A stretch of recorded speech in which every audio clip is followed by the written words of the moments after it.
Welcome to Stavanger. This is the Hammer Series from Norway, and if last year was anything to go by, this year is going to be very exciting again.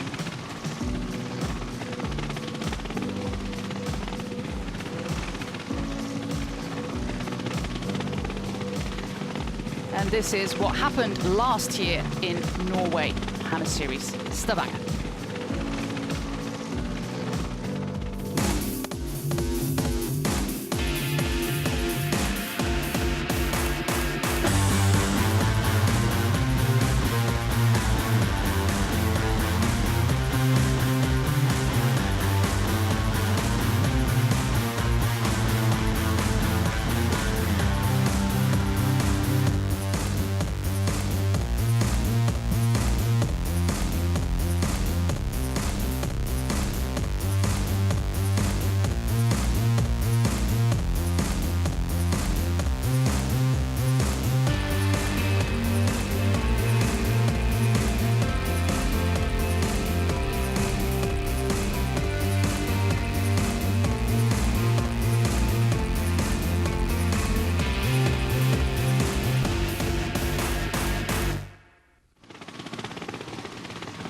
Those were some amazing shots from last year's Hammer Series, and hopefully this year will be equally exciting. My name is Jose Ben. Sitting next to me is Robbie McEwen. Welcome, Robbie. Afternoon, Jose, and great to be back at the Hammer Series here, Hammer Stavanger, and looking back at those pictures. Well, every time we've lined up a Hammer Series, it has been exceptional racing. It's a real change up to the traditional model of cycling and real team racing. And we see some of the teams signing on for today's race. One of the wildcard teams, Delco Marseille. But the big favourites, of course, last year's winners of the Hammer Series of Mitchelton Scott. But they will not have it all their own way. 12 World Tour teams here, along with 4 wildcard entries. And of course, this Hammer Series concept might be still a bit new to you, so that's why we made this explainer about the Hammer Climb, the Hammer Sprint and the Hammer Chase.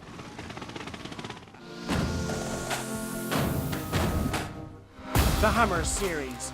3 disciplines: climb, sprint and chase, team versus team, no individual ranking. Each team has 7 riders. 5 riders are then picked to race each discipline. All 3 disciplines are raced on short circuit loops.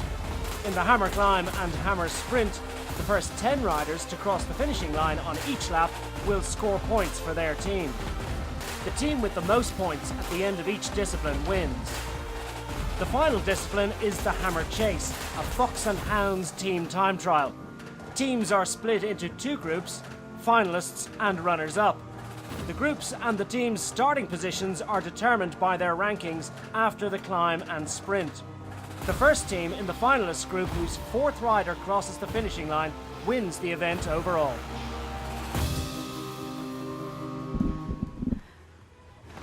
That was a great explainer about this very exciting new concept in cycling. Robbie, you've done this before. What's the most important feature of hammer racing? For mine, the most important thing to always have in mind is you ride as a team. It's really disrupted the traditional cycling model, riding for one leader, trying to get one rider across the line first. It is so important to be consistent across the team in each discipline. And I love how it's brought the 3 disciplines of cycling, the 3 major disciplines, sprint, climb and chase, the time trial. But it's brought in elements of track cycling. It's short and punchy. It's so unpredictable, and that is what I really love about Hammer Series. No less than 12 World Tour teams have come to Norway this year, with the winners of last year, Mitchelton Scott, though they have a slightly younger team this year. The master of the Hammer Climb, Michael Albacini, will be featuring the start field with number 1. We also got 4 wildcard teams next to these 12 teams from the highest echelon of cycling. Coming from France is Delco Marseille Provence. Coming from Israel, the Israel Cycling Academy.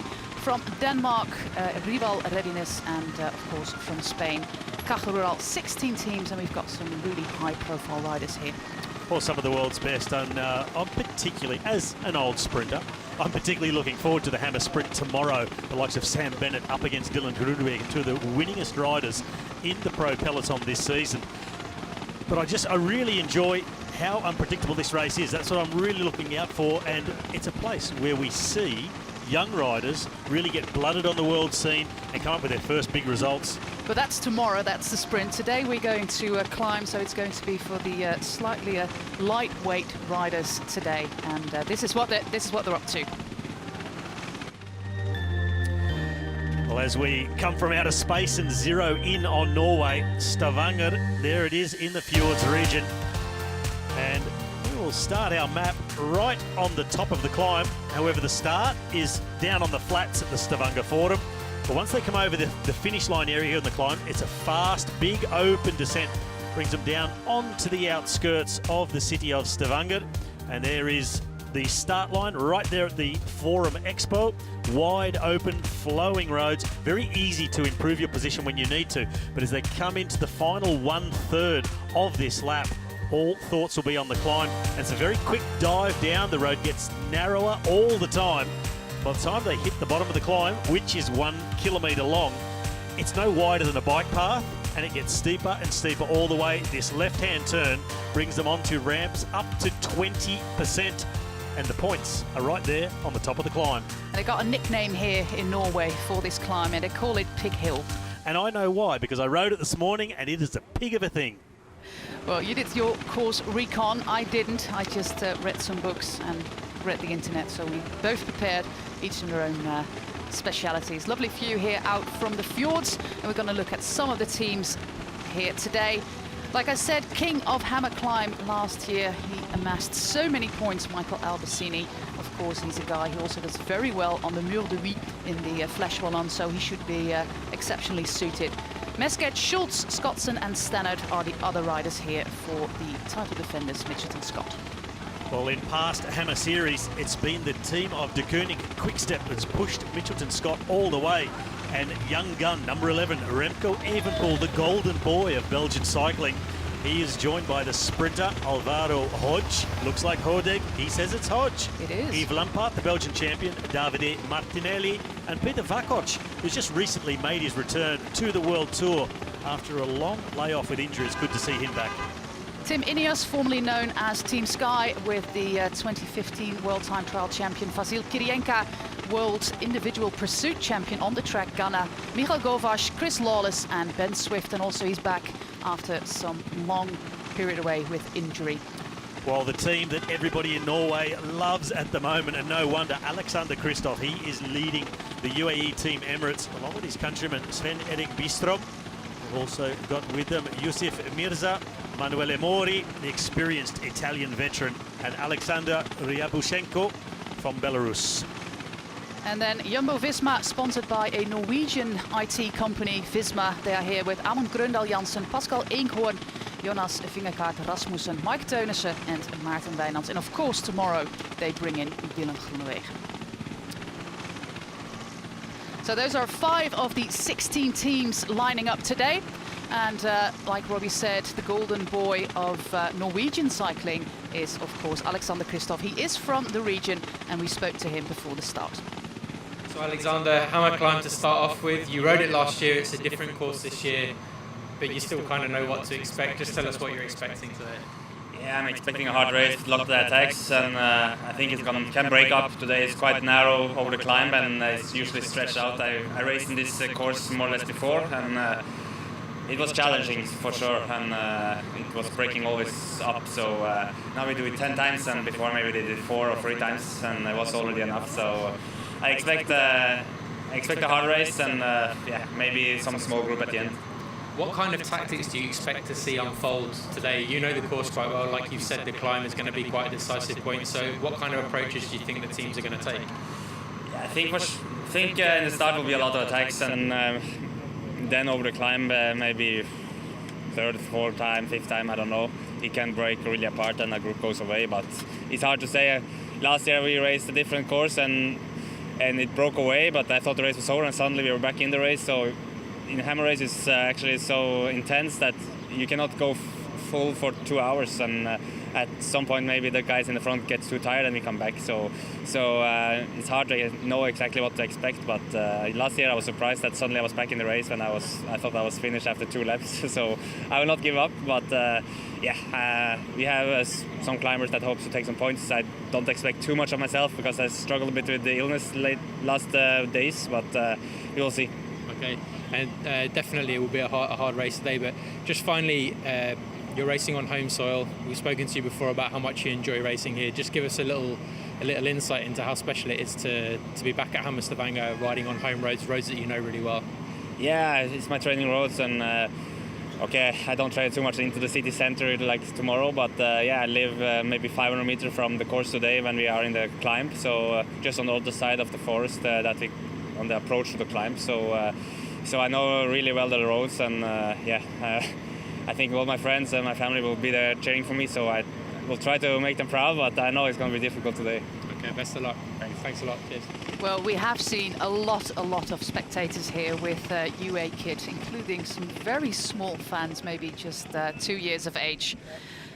Okay, this is our start field, and well, it's not great weather, especially not compared to last year. I can tell you one thing for certain, it's a lot better than yesterday when it was pouring rain, so the riders will be very happy to see dry conditions. It is fresh, it's about 13 degrees maximum today, just starting to cool off. You can see the body language there, the arms crossed, and you know the riders are ready to race. They know this is going to be super intense, so there's no chance to start with warm clothing on. You've just got to be ready to go, and it's something the Norwegian riders are certainly familiar with. Christoph on his home training roads, as he said, but basically laid out every scenario because this race is so uncertain. Well, we're going to have a look at Mitchelton Scott then. So we were talking this morning, don't panic in the beginning when you don't take points the first 2-3 times when you pass the finish line, because it's a short stage, it's a short race, but actually it can be a long one. If you pin yourself in the first 3 laps, then it's still 7 laps to go and you don't recover on this course. So Alba, you're the guy on the road, a little more or less the captain on the road, who guide the guys a bit. And like you said, over the finish on that false flat, that part there, especially after second, third lap, if something goes, we have to be in there. And the last 5-6 laps, if you are there in that break, we can take points. So it's important to have numbers there. The first 2 times, if you are in position on that left corner, and you can take points, easy points I mean, with that, easy. Just take them. Yeah, because we've got double points at the 3rd, 6th and 9th lap, so those are important laps. And we also saw last year that Michael Albicini, he kept his powder dry for the first 2 laps and then went as a rocket in the remainder of the race. And like the team director said, Robbie, it's so intense that if you just go full gas straight from the start, you might not recover. And if you're out of the race, the points that you got earlier on in the race are void. That's correct. So it's really important that you measure your efforts well. So the tactics are so important in the Hammer Series. Saw Albicini last year in the Hammer Climb. Spent quite a lot of time off the front, multiple laps, but he was ably supported by the rest of the team, picking up points within the top 10 behind. And this is something so unique to the Hammer Series, a great insight, having the in-car cameras. We're having Trek Segafredo, Rival Racing, Israel Cycling Academy, and Team Dimension data.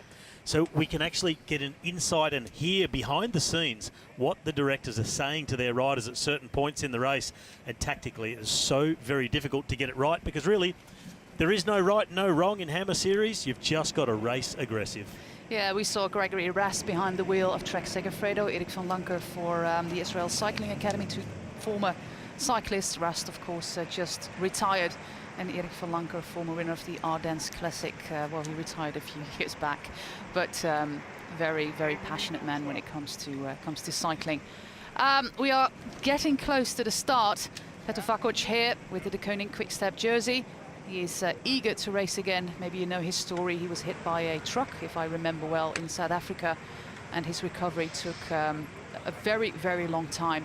But thankfully for him, they were really patient at the Quick-Step team, and Patrick Lefevre considers him like one of his own sons. So they gave him all the time to come back. And Peter Vakoc, he's a very good climber. He won some great races in the past. So if he's up for it, he's a guy that we should be looking out for. And maybe even, and all the Belgian viewers will of course be very curious what young Remco Evenepoel can do here. Well, these races at the Hammer Series, they're also very good for the young riders. They're high revving guys who are able to go out, as you said just before, full gas right from the start. And Remco Evenepoel, I'm sure he'll like to put on a good performance here. And the man going to be watched by so many. Alexander Kristoff, and even the local, feeling the chill ever so slightly. But Kristoff said himself he's been struggling with illness over the last couple of weeks. In fact, he just stopped taking antibiotics today, we were told by his trainer, who's also his stepfather. He's not expecting too much, but he certainly didn't want to let down his fans and want to be on the start line here for the Hammer Series Stavanger. Well, we're counting down to the start of this race. It's 85.6 kilometers, 9.5 laps, meaning that we've got sprints coming up. Sprints with a very interesting point scale. We'll get to that a little bit later, but it's 100 points for the first rider across the line and double points on the 3rd, 6th and 9th lap. So the riders are off for the first event of this weekend in Stavanger, which is a real bustling town with cycling. They've got bike paths everywhere. It's really a town suited to cycling, and the region and the city of Stavanger, they really invest a lot of money in getting people out of the car and onto the bike. And you've been riding here today, Robbie. What is it like to ride your bike here? It is fantastic riding the bike here, and I think I said it to you earlier. It reminds me of riding in Holland, but hillier. But the bike paths are certainly fantastic, and there's more under construction all over the city and surrounds. So the riding is great here. I was very happy that I woke up and the weather was dry this morning, a little bit chilly, but I made sure I brought the winter clothing as well. And the peloton here with the red flag out under neutralisation just for the first little section. And you can expect when that red flag gets pulled in and the race is called game on, that the attacks will come thick and fast, because the first sprint comes after only half a lap. That's true. We are now at the Stavanger Forum, and then, well, we've got half a lap to go up to the Pix Hill climb, where the first 100 points are up for grabs for the team. But of course, we've heard the team director said that it's best not to go full on straight from the beginning. Kristoff, he was a little bit apprehensive of today's course, and he said, Robbie, the course is different from last year. For the people who have watched Hammer Series Stavanger last year, what's the difference? Well, last year's Hammer climb in Sandnes here at the Hammer Stavanger, it was more of an open climb, wider, not as steep. The rest of the course flowing, mostly downhill after the top.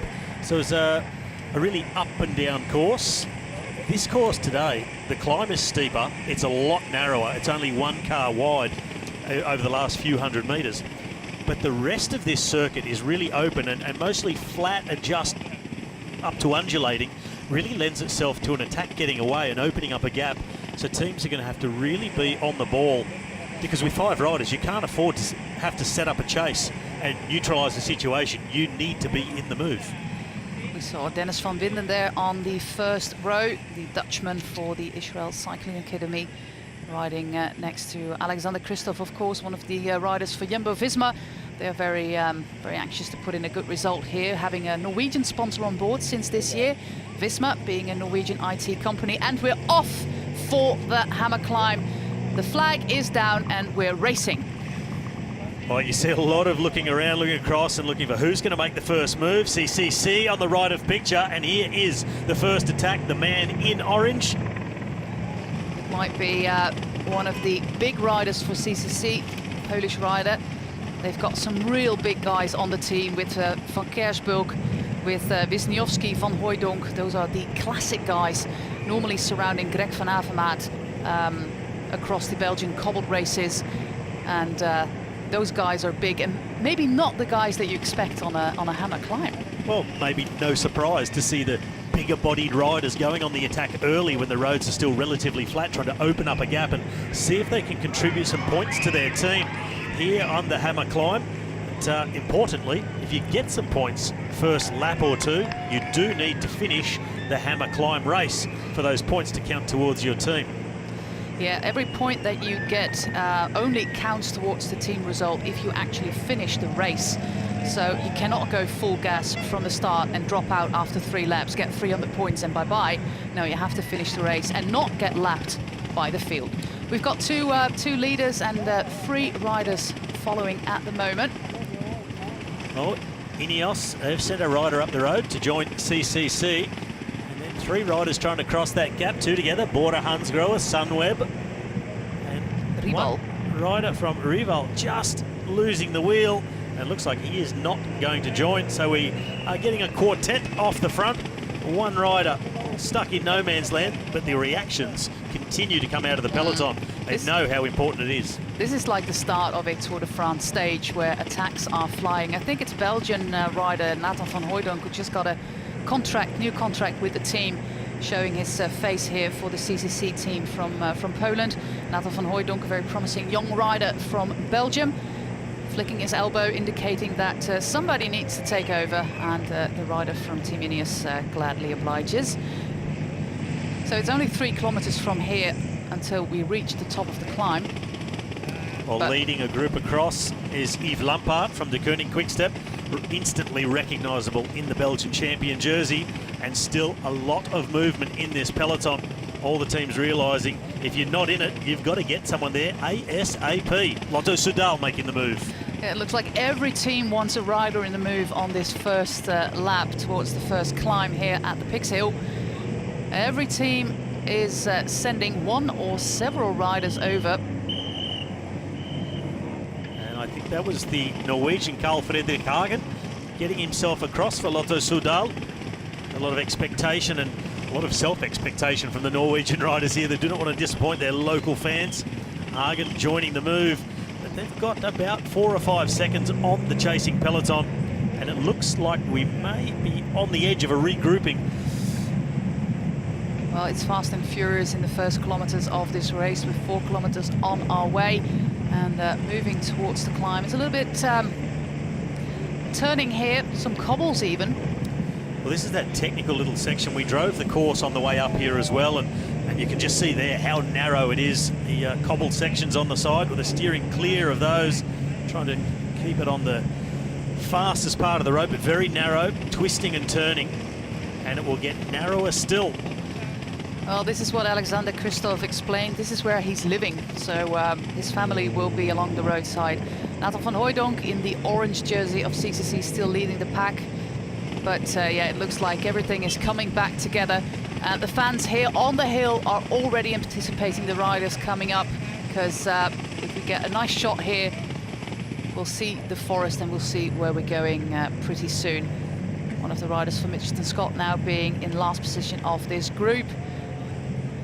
Well, the group's got so big now that nobody willing to really make a contribution, and they're at the foot of the climb. That is 1 kilometre from the summit, and this is actually a bike path. They've had to remove the barriers so the race can come through here, so the road gets very, very narrow, and from here on it goes up, easy at first, but this final section up to the line with gradients up around 20%. Well, this is still actually pretty wide. Yves Lampaert going a little bit off course, a little bit of gravel riding there happening. And Tim Willems already coming to the front here. Of course, he's one of the riders to watch all the way at the right side of your screen in the red and white for Lotto Soudal. We see Mike Teunissen, who's been on grand form recently, won the 4 days of Dunkirk last weekend in the yellow of Jumbo-Visma.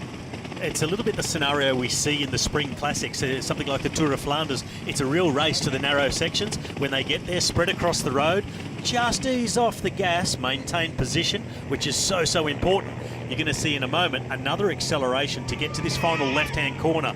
Very, very narrow, 1 car wide. Albacini, he's at the front, left-hand side number 1 for Mitchelton Scott in the black and yellow. They're coming towards that corner. The acceleration is here at the front. Tim Willems coming to the front there. The rider from Bora Hansgrohe is Oscar Gatto. He's, of course, a former winner of the Flanders Classics. He's the rider taking the turn first, and then we are in the last 500 meters. It doesn't look that steep, but now the ramps are really hitting it. Well, this is where it really starts to kick up. This little bend to the right.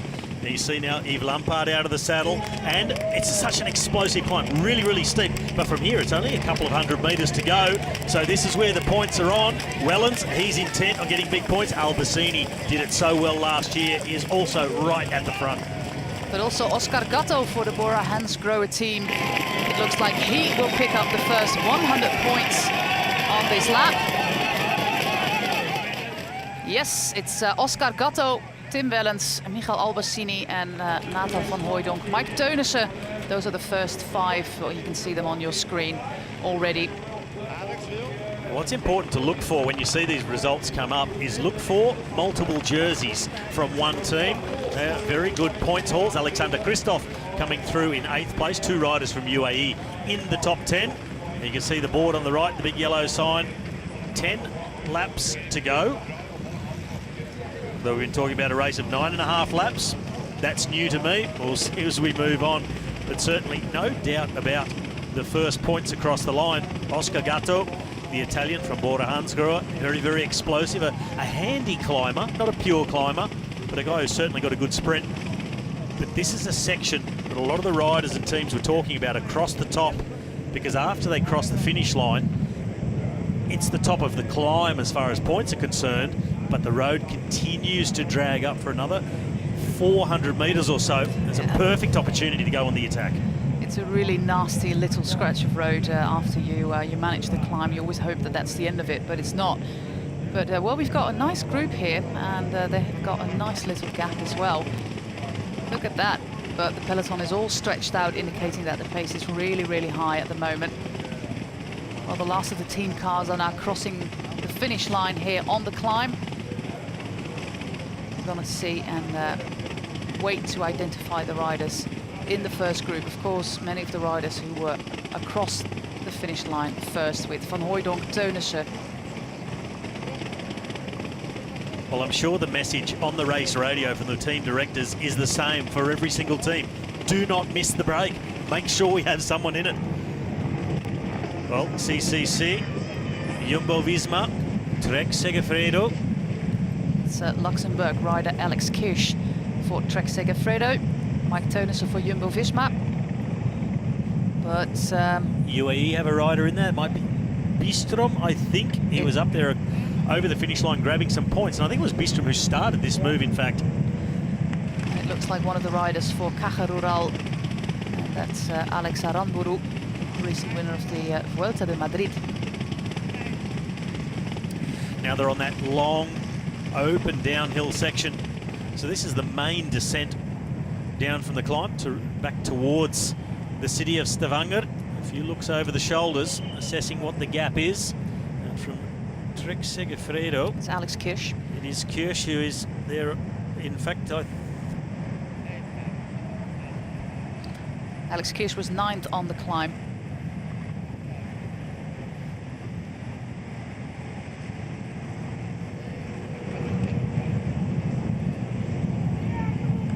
And Nathan van Hooijdonk is really, really putting the pace up here. He was the one instigating the very first attack.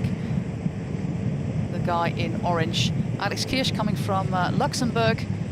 We've got a lot of these small little punchy hills as well. Ardennes style racing. Mike Teunissen in yellow. Sven-Erik Byström for Emirates.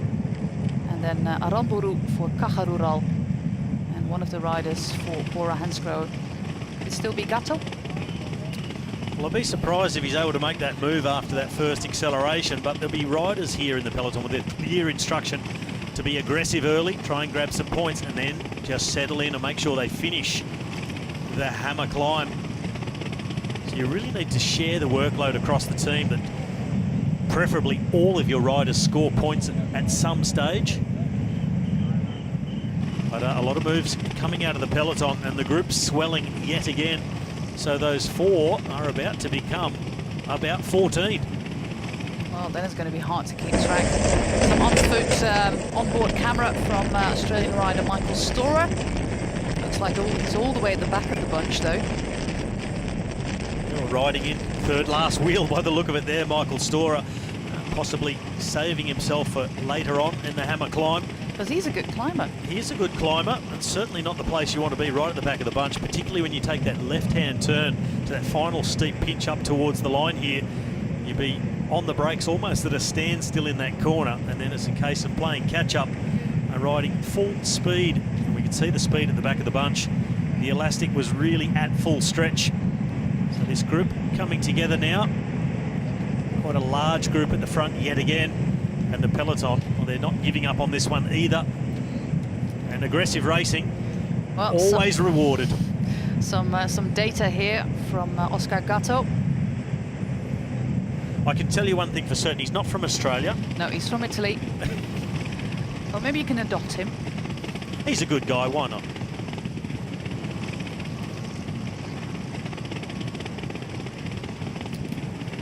The chase coming in the peloton. One of the riders from the Israel Cycling Academy. Accelerating there. This is Alvaro Hodge. No.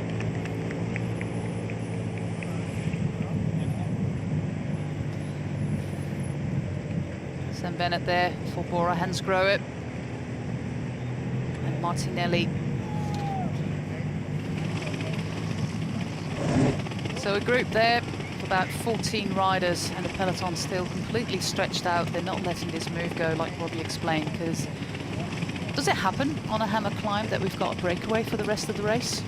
Well, last year we saw quite a long breakaway by Michael Albertini. In fact, there were 2 riders off the front for about 7 laps. And late in the race, Soren Krøll Andersen from the Sunweb team made a big move and almost single-handedly lifted his team up to 2nd overall. But as I said earlier, it's always important that other team members are scoring along the way. So whoever you've got off the front, you need somebody else from the team trying to infiltrate that top 10, grab some points as well. It's okay to be first across the line, but if there's another team up there with 3 riders in the top 10, They might match you in points.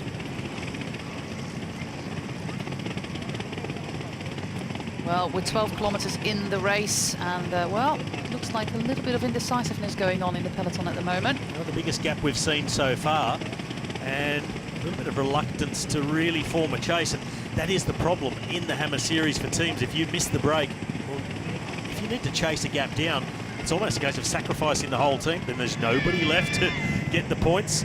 But the front of the peloton was a rider of Bora Hansgrohe, and he is protecting the lead of his teammate here, number 32, Sam Bennett, the sprinter.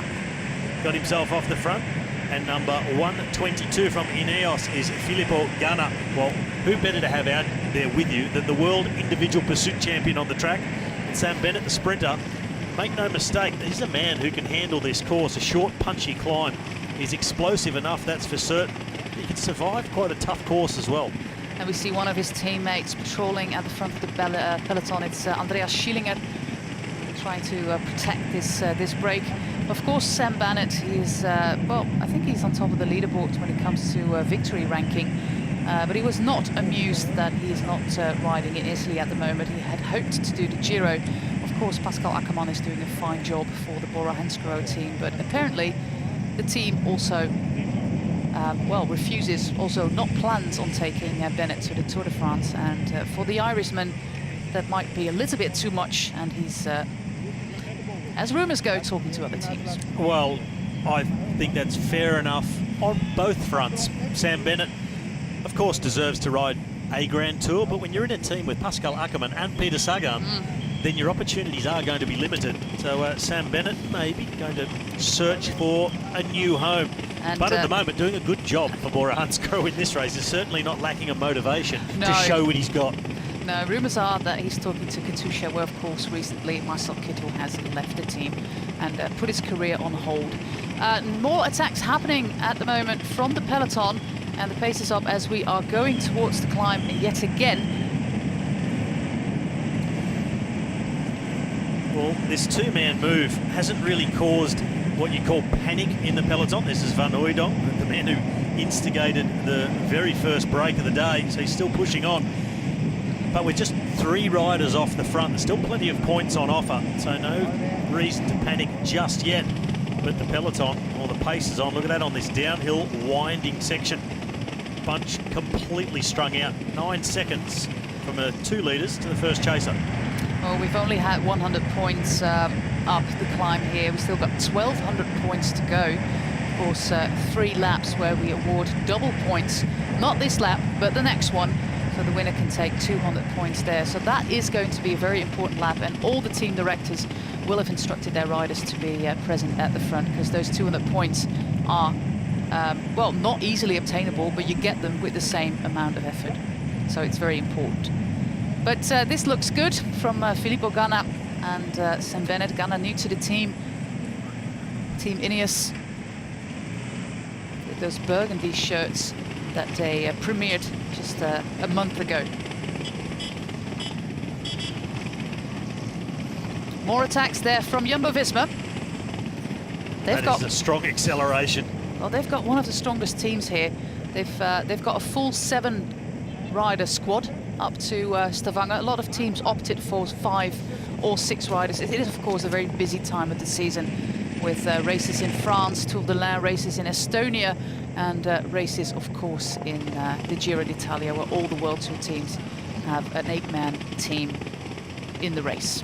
Well, here in the Hammer Series, Hammer Stavanger, one of the teams with just 5 riders is De Koning Quickstep, so they're going to have a busy weekend. Where other teams, like Jumbo-Visma, they've got Dylan Groenewegen sitting in the hotel, watching how his teammates are getting on the Hammer Climb, and he'll be in action tomorrow for the Hammer Sprint. And what we expect to be one of his main rivals, Sam Bennett, is off the front here on the Hammer Climb.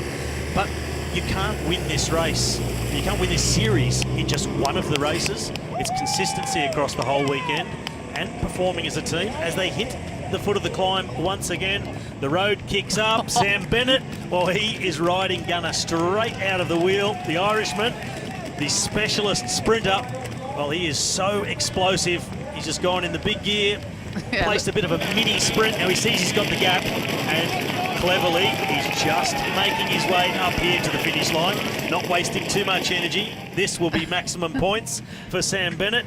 He kicks in the clutch, catching his breath, and it would be a good thing that he would even go a little bit easier. Wait for Gunner. Oh, they're approaching behind. Lotto Soudal coming to take 3rd place points with Tim Wellens. Yeah, we also see Björk Lambrecht, the very skinny climber, and of course a revelation from the Ardennes Classic. He was there, and Mark Hirschi, the U23 world champion as well. So maximum points for Sam Bennett, and in last lap, of course, Oscar Gatto. So we've got 200 points for Bora Hansgrohe. But like you explained, Lotto Soudal, they've got strength in numbers. They've got Lambrecht here, they've got Wellens here, last lap also their Norwegian rider. So they try to pick up points with several riders instead of sending one rider up the road. Consistency is the key, but if you can take some of those big points on offer, it goes a long way to putting you atop the leaderboard next time round. Of course, we do have double points. 3 double points laps, lap 3, 6, and the final time across the finish line. And that was the view across the top of what is known locally as the Grisabakken, Pig Hill. And Sam Bennett, he's settling back in, Gunner back in the wheel, just a small gap over the rest of the field. A number of riders just trying to get their way across so they can force another split. And Sam Bennett and Gunner, they're just itching to get on that descent. What I found remarkable was, maybe we get a repeat of that moment, the enormous difference in gearing between Sam Bennett and Filippo Ganna. Filippo Ganna was just turning a very small gear while Sam Bennett was climbing the hill in the big ring, putting all that power that he has naturally as a sprinter to work there on the pedals. Well, one of the riders from Team Ineos, it's Chris Lawless, being the last one across the line here. So that's one rider down, and they are also one of the teams with just 5 riders sending, having sent only 5 riders to Norway. It was Chris Lawless, the British rider, being the last one across the hill here. So that's going to be a long race for him. Or a very short race. In fact, the course goes past the team's hotel. It's always... I would say for Lawless, it's a short afternoon, but no contribution to the team. So the weight of the race falls on his 4 teammates, as we have a new front group forming at the head of the race. Sam Bennett down in the aero tuck, number 32. The man in the green and black from Bora Hansgrohe. Gunn in second wheel, another teammate from Ineos, and that is the key, getting multiple riders into a group and finishing in the top 10 across the line. And this could be a very important development should this group get away, although closely marked now by the peloton, with those double points coming up next time through the finish line. This is where tactics are really important in the Hammer Series. Of course, riders can quit the race at the hotel. They cannot be lapped. If riders are close to being lapped, they're being taken out of the race by the commissaires, and their points are void, like I explained before. Of course, you can finish the race with 10-15 minutes behind, but you have to finish the race no matter what. Just bottom of the picture, we saw the team cars just coming in to rejoin the circuit. Of course, you've seen on the pictures how narrow this final climb up to the finish line is. The team cars do not pass by this point. They've got to go around the hill and rejoin the race, and well, they're hoping, fingers crossed, that none of their riders have a mechanical problem on that section of the course. But they will be taken care of by neutral spares, but the minimum number of vehicles passing through this zone. This is Lambrecht. Yeah, a very, very remarkable rider. He had a breakthrough performance in the Ardennes week in the Amstel Gold Race, Flèche Wallonne and Liège-Bastogne-Liège. He did an amazing job. Still being very young, and he's one of those hopefuls from Belgium when it comes to Grand Tour racing, because of course Belgium has a very strong classics culture, but with Remco Evenepoel and Björn Lambrecht, they have got some future stars for maybe some results in the Grand Tours. 10-rider group here off the front. 2 riders from Mitchelton Scott, the winners of the Hammer Series last year. In fact, they absolutely dominated Hammer Stavanger in 2018. They're here with a younger team, but also led around as a road captain of sorts in Michael Albacini. But here off the front, we have Nick Schultz, one of the riders, and I thought either Stannard or Callum Scottson had made the move as well. And Nick Schultz, of course, he's a good climber. He has, well, as you can say, his education in Spain with the Caja Rural team, which is not at all an easy move from an Australian to go to a Spanish-speaking team. So it was a very bold move, but he felt that that was the best way for him to grow as a bike rider. And he's going to be very important for the team now already, and in the near future as well, being one of those guys supporting the team leaders in the mountains in the Grand Tours. So it is in fact Robert Stannard who is up there with Nick Schultz. Nick Schultz, number 5, Stannard, number 7. And Nick Schultz, his first year on Mitchelton Scott this year, really had his breakthrough performance in Spain in the Grand Prix Miguel Indurain. He was second behind Alejandro Valverde. I've heard of him. He's been around a little while. Yeah. He's a guy who rides around in a multicoloured jersey this season. Yeah. I don't know if he's a bit of an individual, but it's completely different to all his teammates. Of course, Alejandro Valverde, the reigning world champion. What a moment that was. So we've got 10 riders here. Looks like Shane Archibald being the last one in the group for Bora Hansgrohe, the one with the, well, remarkable hairdo, as I should call it. And one for the Norwegian fans, Edvald Boassenhagen in the green and white and black, has made his way into the front group, just behind Björn Lambrecht of the Lotto Soudal team. This group working really smoothly together. 10 riders, 10 placings across the line, they get points. And this on a double points lap. Might be very interesting what's going to happen next here. Well, you've got to look at the teams that aren't represented, and this is a good idea of who's not. UAE doing the chasing at the moment on the front. The team of Alexander Christoph. This is Emanuele Mori. Well, he's been around forever. He's one of those riders who always rides in service of a teammate. A bit like Cesare Benedetti for the Bora Hansgrohe team. And one day in your career as a top domestique, you get the chance to shine. And that was the day yesterday for Benedetti. Well, this is interesting. Riders from Mitchelton Scott, Albacini also up here. Along that is Callum Scottson on the front. Doing a turn of pace of sorts, but not one that's going to drag this group across to the front. But big splits in the peloton. So 10 riders off the front and a significant chase group behind with Albacini.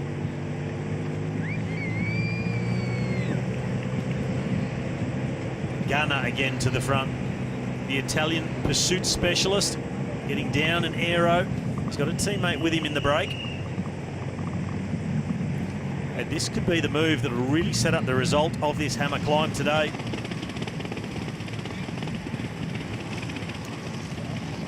That is the chase group, we can see at the top of picture, followed by the peloton. Our 10 riders, they are further in front yet again. 24 seconds, the gap back to the first chase group. A few riders making their way across there. And one of the teams to miss out, de Koning Quickstep.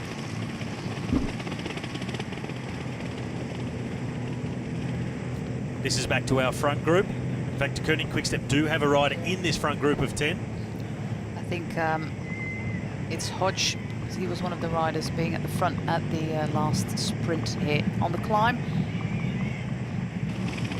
Well, CCC definitely are a team that have missed out, making their way into that move as the gap increases. Making their way out to 30 seconds odd at the moment. And another attack coming. De Koning Quickstep not satisfied with the situation, so they are on the move. And maybe knowing that it's Alvaro Hodge who's in the front, their sprinter. Well, they need a little bit more firepower up there. Remco Evenepoel.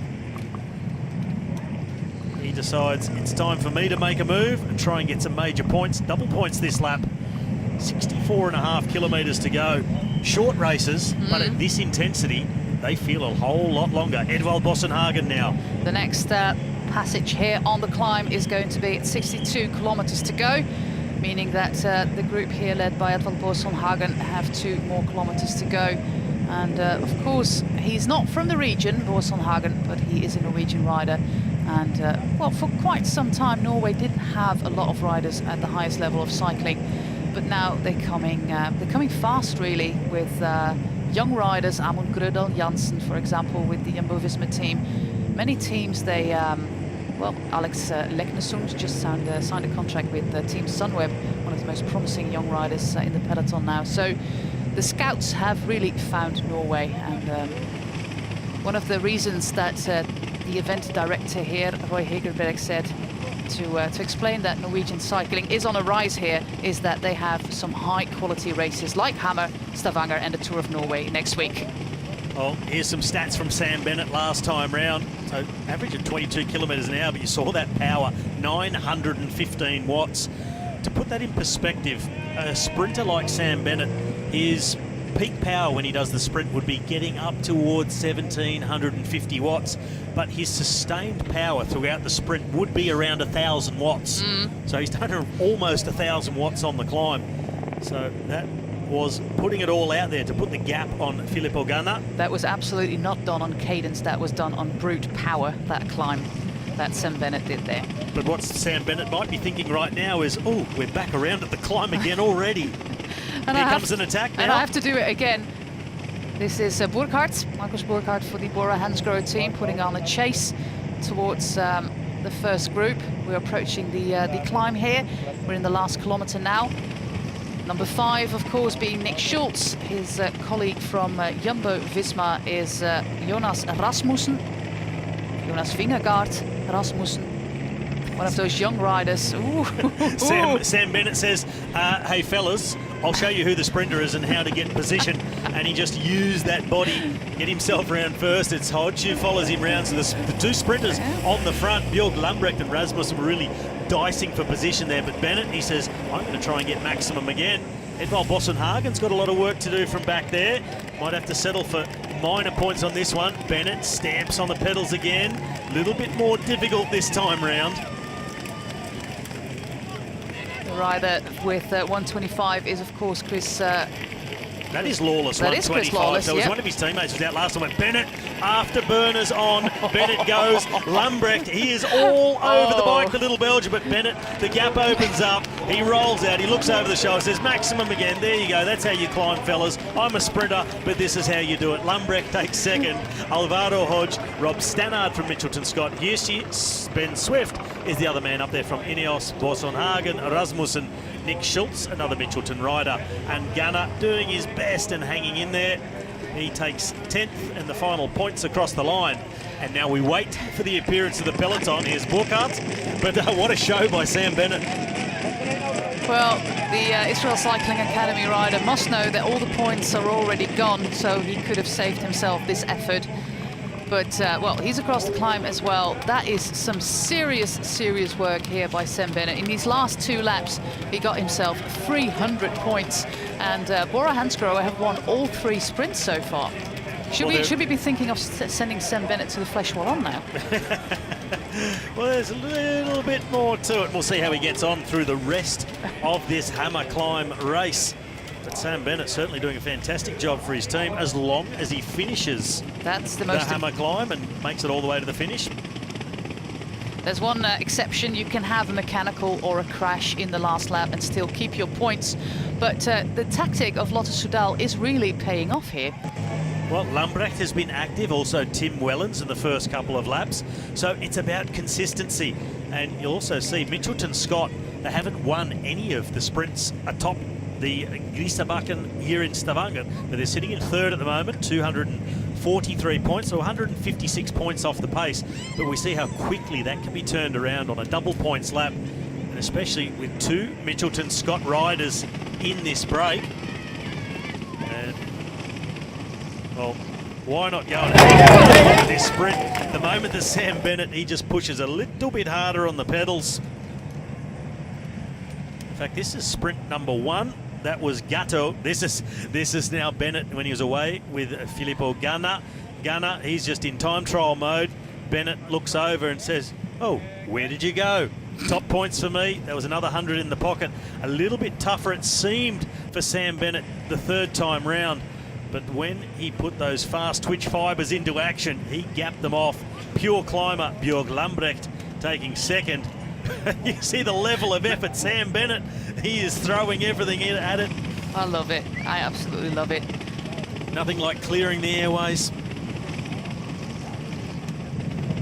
The intensity of this race, it is going to come up and bite absolutely everybody. And you have to think sooner or later Sam Bennett will start to pay for the efforts here on the hammer climb. But it's just remarkable. This is not the kind of tactic that we would have expected from a Bora Hansgrohe team, who have got a team that looks far more suited for tomorrow's hammer sprint than today at hammer climb. But they're leading with 400 points at the moment, and their points, well, obtained by their, well, one of their top sprinters. So what is Sam Bennett going to do tomorrow?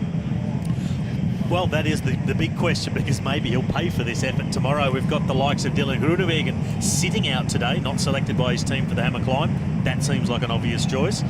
They come here, the teams, with 7 riders. They choose 5 to take part in each race.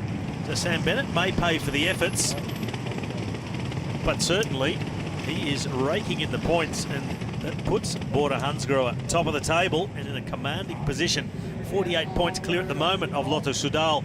Doing a great job, slightly under the radar, as are Mitchelton Scott. So everything seems to be easing down just a little bit. 400 points for Bora Hansgrohe, 352 for Lotte Soudal, 244 for Mitchelton Scott, and then 50 points behind are Ineos. But, well, we still got a lot of points to go. When we look at the makeup of this break, there's 2 teams with 2 riders, Ineos and Mitchelton Scott, and they're the 2 teams doing the bulk of the work.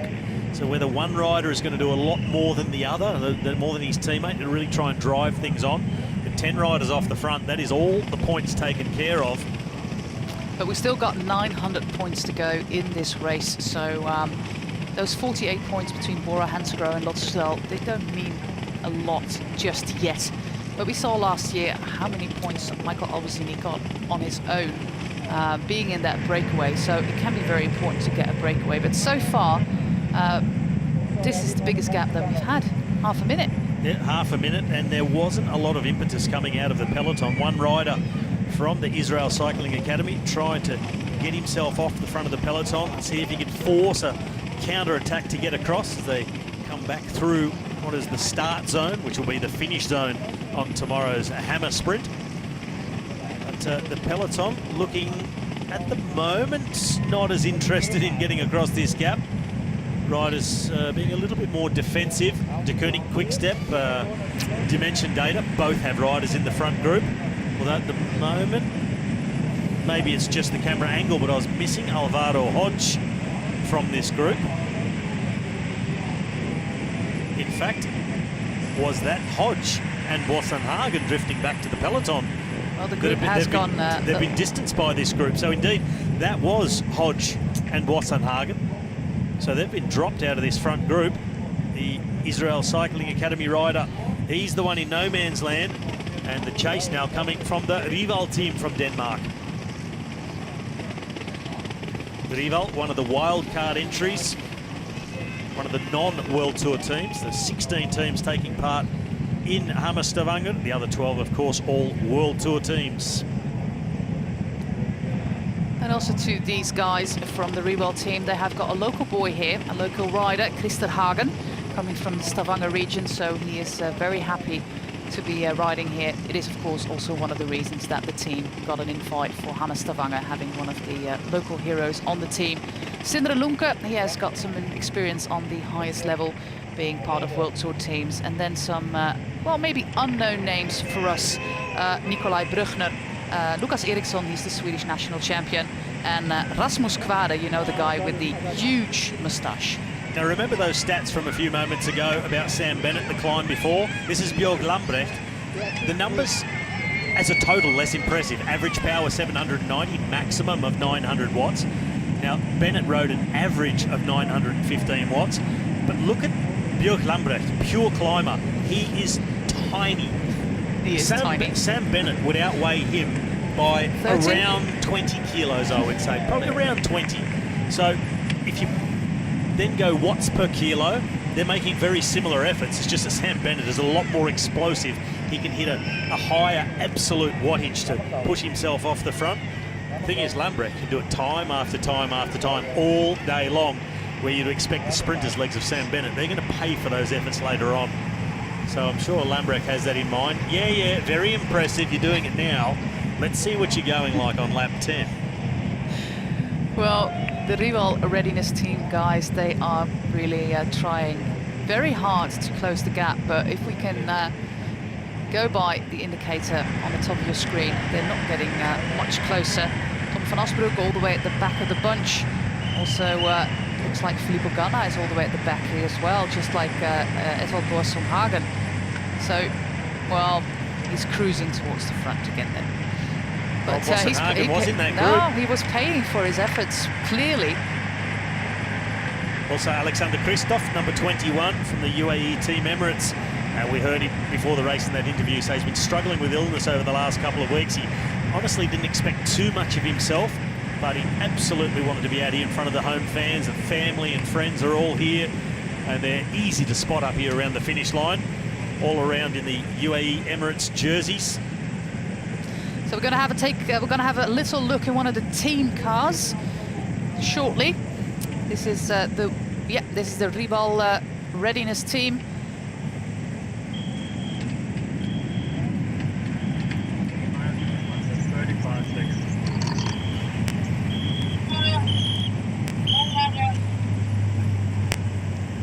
"35 seconds is what the team director told the guys who are now pacing the peloton, but we can see that the gap is getting a little bit smaller.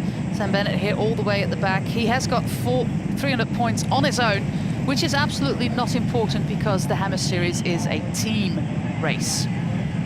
Well, it's important as long as someone else backs up. We saw Oscar Gatto, he took maximum points. The teammate of Bennett, Bora Hansgrohe, so he won on lap 1, and Bennett took the next couple, and I think he's maybe looking back to say that how much longer do I have to back this up? I mean, how many more sprints do I need to do before I can just back things off and make sure I finish this hammer climb race? Because that's the only way my points are going to count, and that gap really coming down now. 16 seconds the advantage for our 10 over the peloton.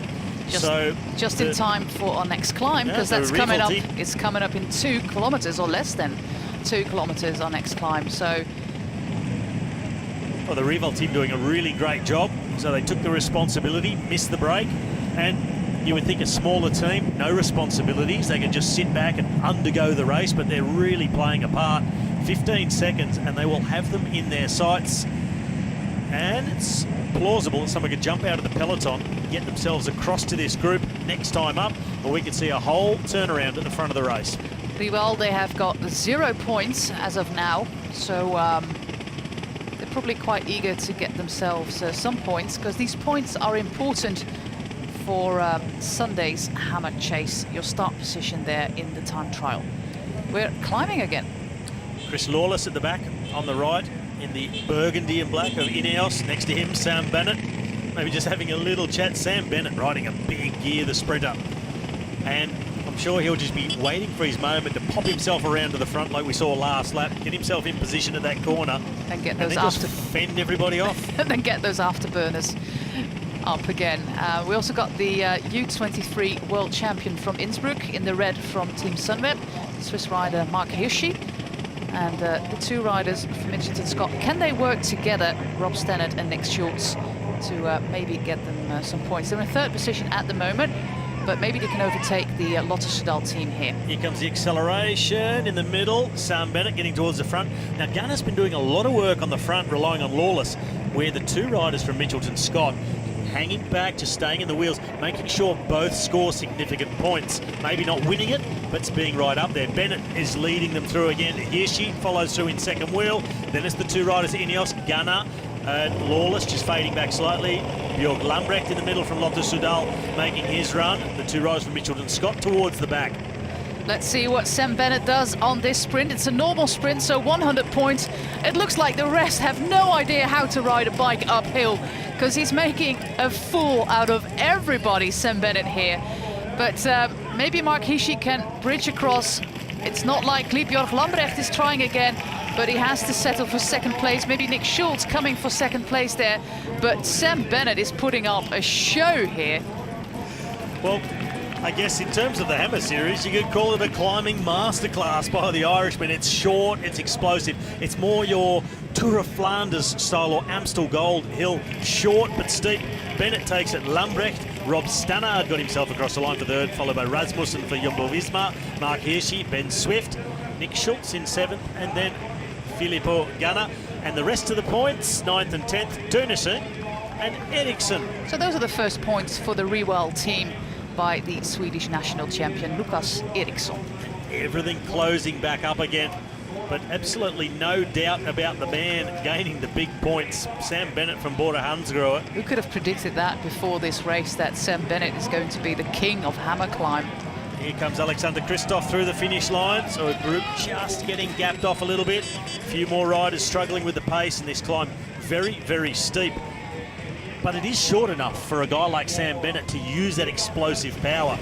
And he knows he needs to get it done early, because it is the normal proceedings that a sprinter will really start to feel it in the second half of the race. That lactic acid build-up, those fast twitch muscle fibres, find that a little bit hard to deal with. But it's the same thing that you see in very short prologues like the Herald Sun Tour has, for example, or the Skoda Tour de Luxembourg has next week.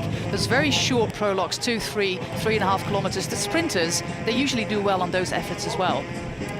I'm also thinking about the psychological side of things, with Sam Bennett having somewhat of a point to prove. Oh, not maybe. Selected to ride the Giro, won't be riding the Tour de France at this stage, not looking like getting a start in a Grand Tour this season with Bora Hansgrohe. So showing his wares, showing what he can do. Well, some of the riders struggling up the hill here, including for the Koning Quickstep, Davide Martinelli.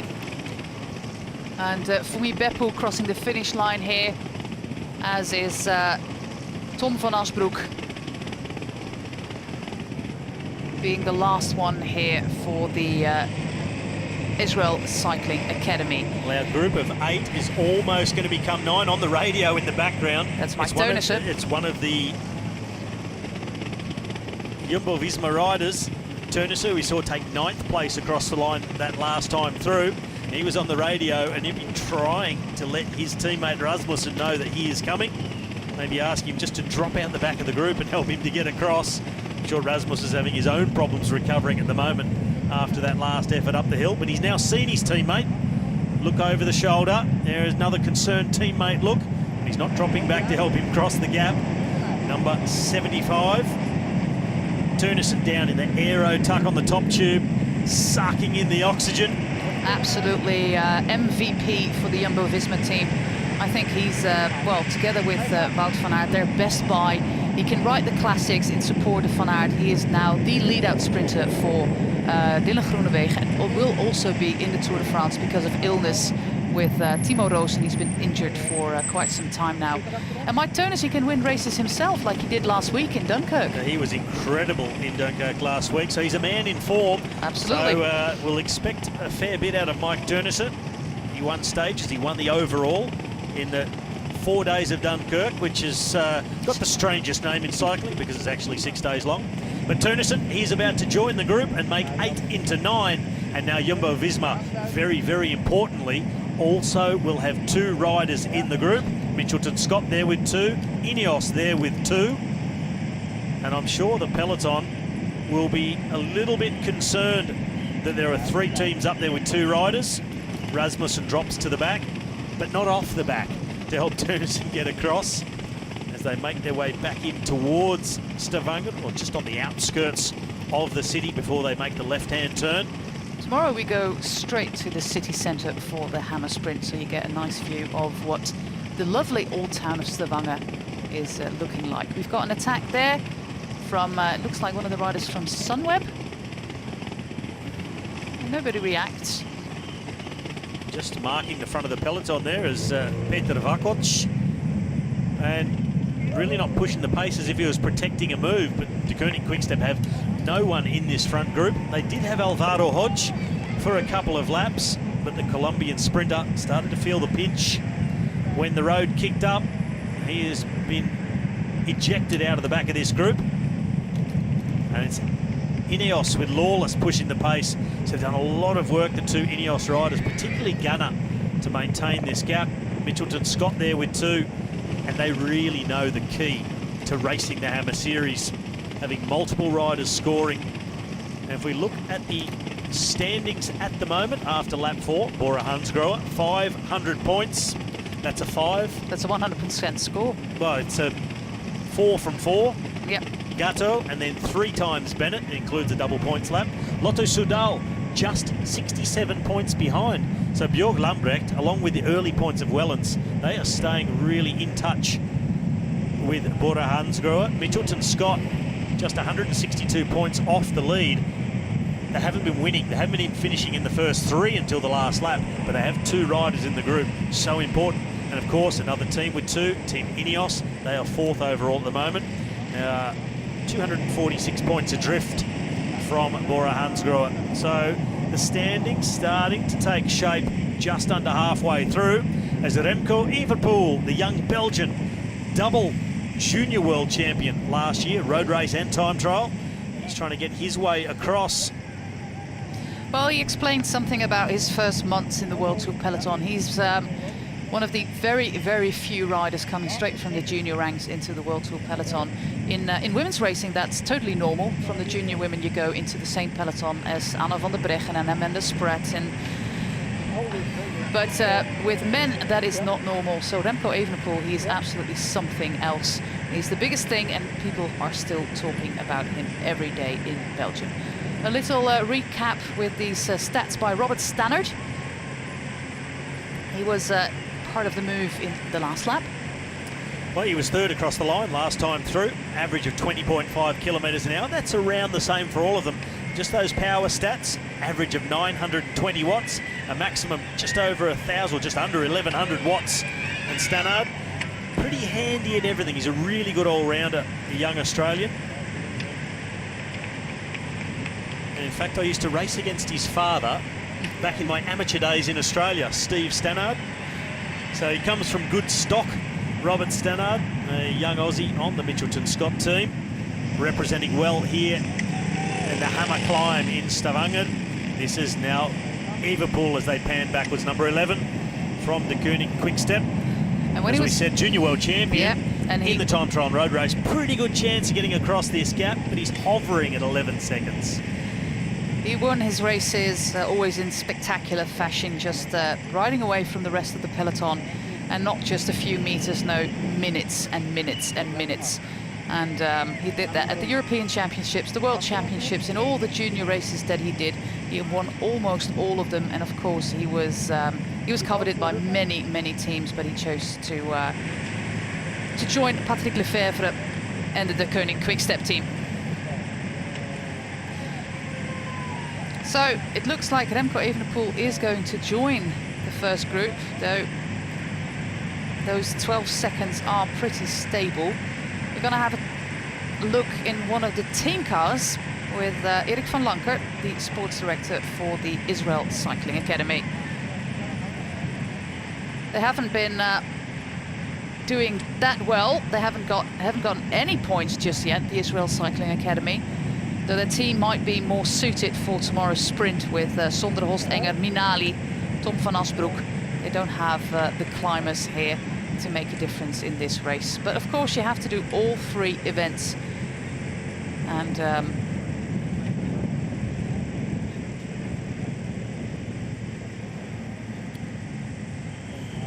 well, here we are in the team car of Israel Cycling Academy, and not sure if the passenger is updating Facebook. he's watching the live stream. You have to go and stop. You're here with 4 rights at the back. Come on, guys. Move up to the front, please. So, a bit of agitation.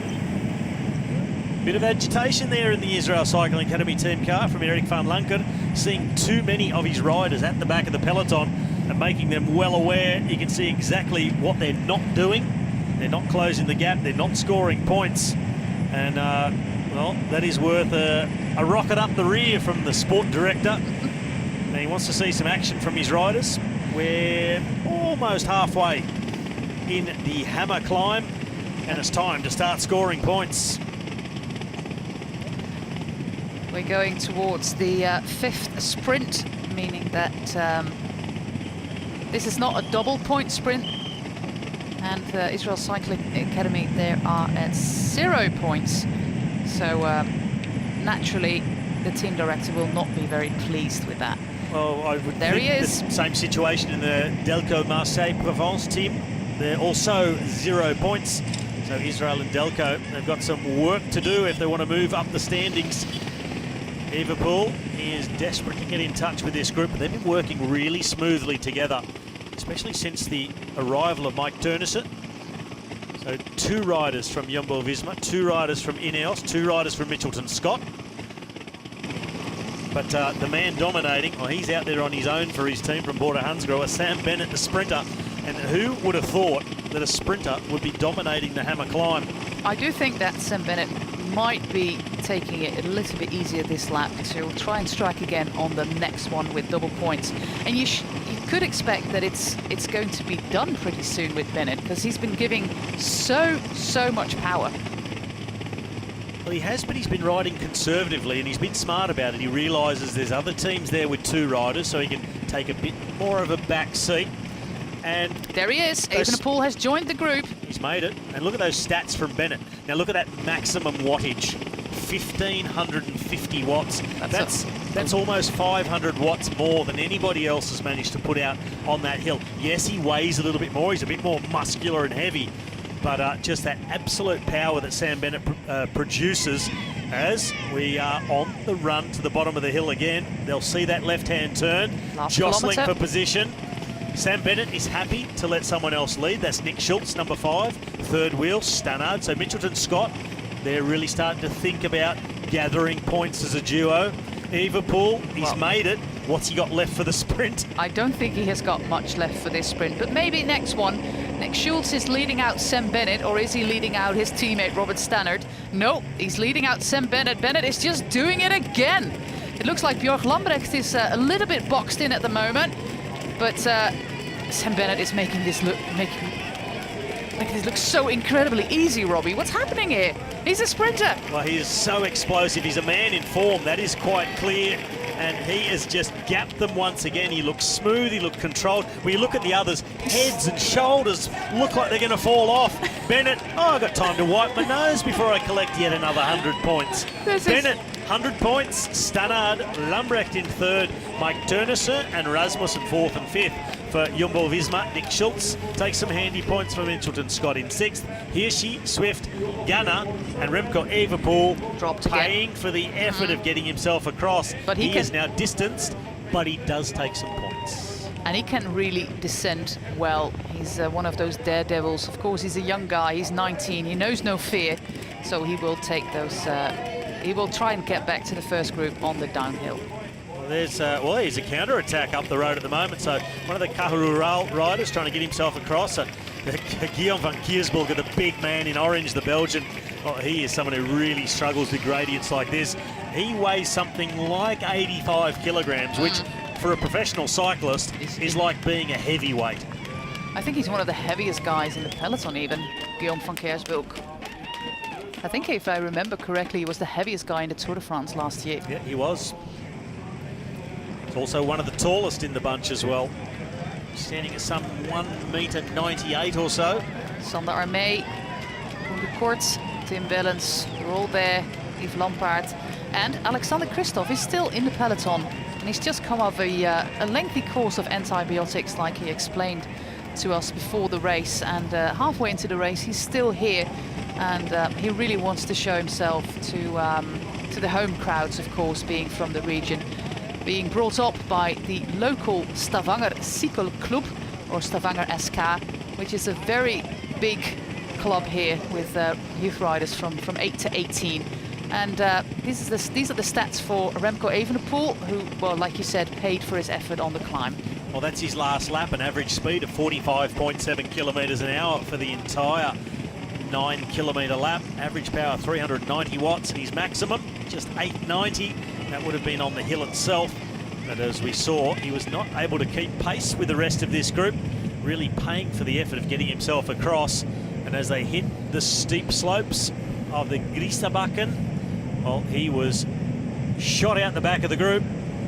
And as we've seen, lap after lap, Filippo Ganna, the Italian pursuit specialist on the track, the world champion in that discipline, he has been setting the pace so often on the front of the group. And they're trying to set up his teammates. We've seen Lawless up there, we've seen Ben Swift up there. Well, we're now halfway into the race, and there's probably already going to be some very, very tired legs. It's like 2 cyclocross races in a row. There's hardly any time to recover from your efforts, though the course is a little bit less undulating than it was last year, as you explained before. And Remco Evenepoel here is trying to make his way back to the group. And I always say, please, if you're not a pro cyclist, do not try this at home.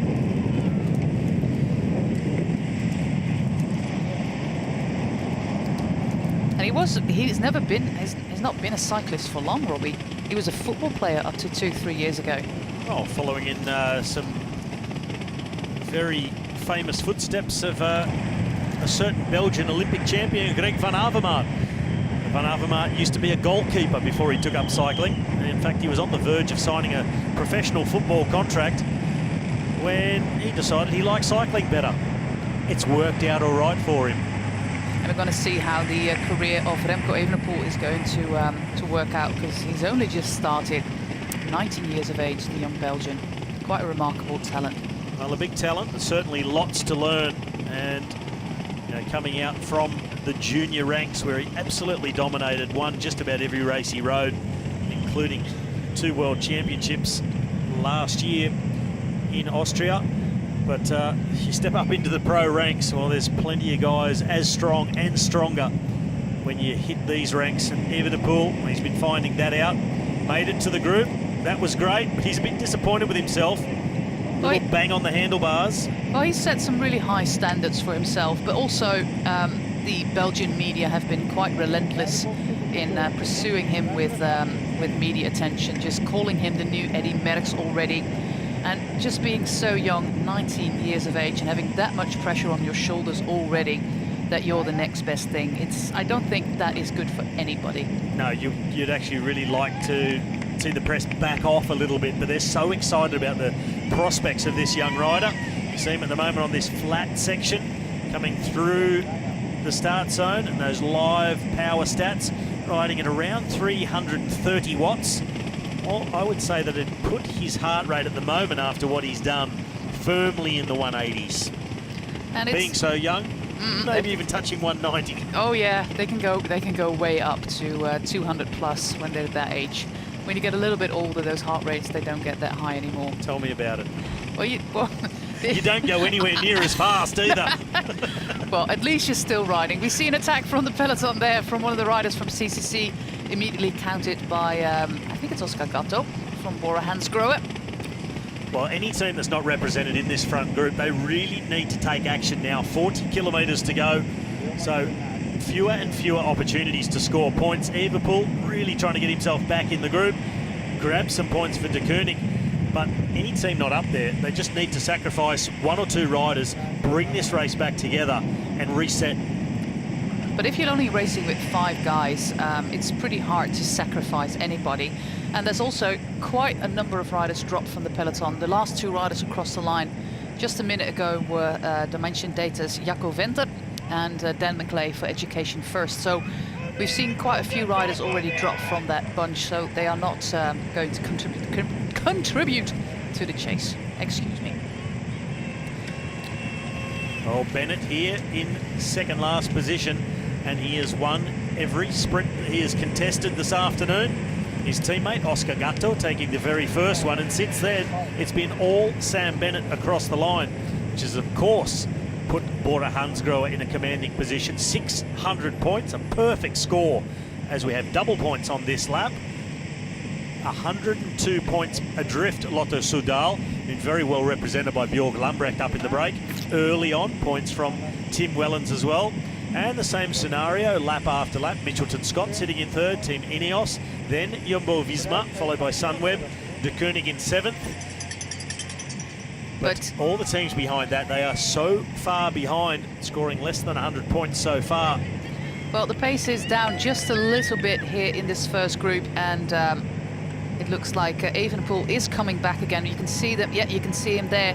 He's, well, about 7 seconds back. Our next climb is going to happen in 4 kilometers, meaning that he has just a few kilometers more to recuperate from his effort. But he's such a tenacious rider, doing this again, just pushing himself to the limit. But talking about Belgian talent, this Björg Lambrecht, he's only 22. He turned 22 in April. He was 5th in Brabantse Pijl, 6th in Amstel Gold Race, 4th in Flèche Wallonne. So he had a fantastic Ardennes campaign, the Lotto Soudal rider. He is 168, weighing 56 kilograms, meaning he's one of those lightweight guys. He has he's done some very remarkable things, like the Tour de l'Avenir, where he was 2nd in 2017, one of the most important races for development riders, coming 2nd, 1 minute and 9 seconds behind some guy who might even win the Tour de France this summer, Egan Bernal.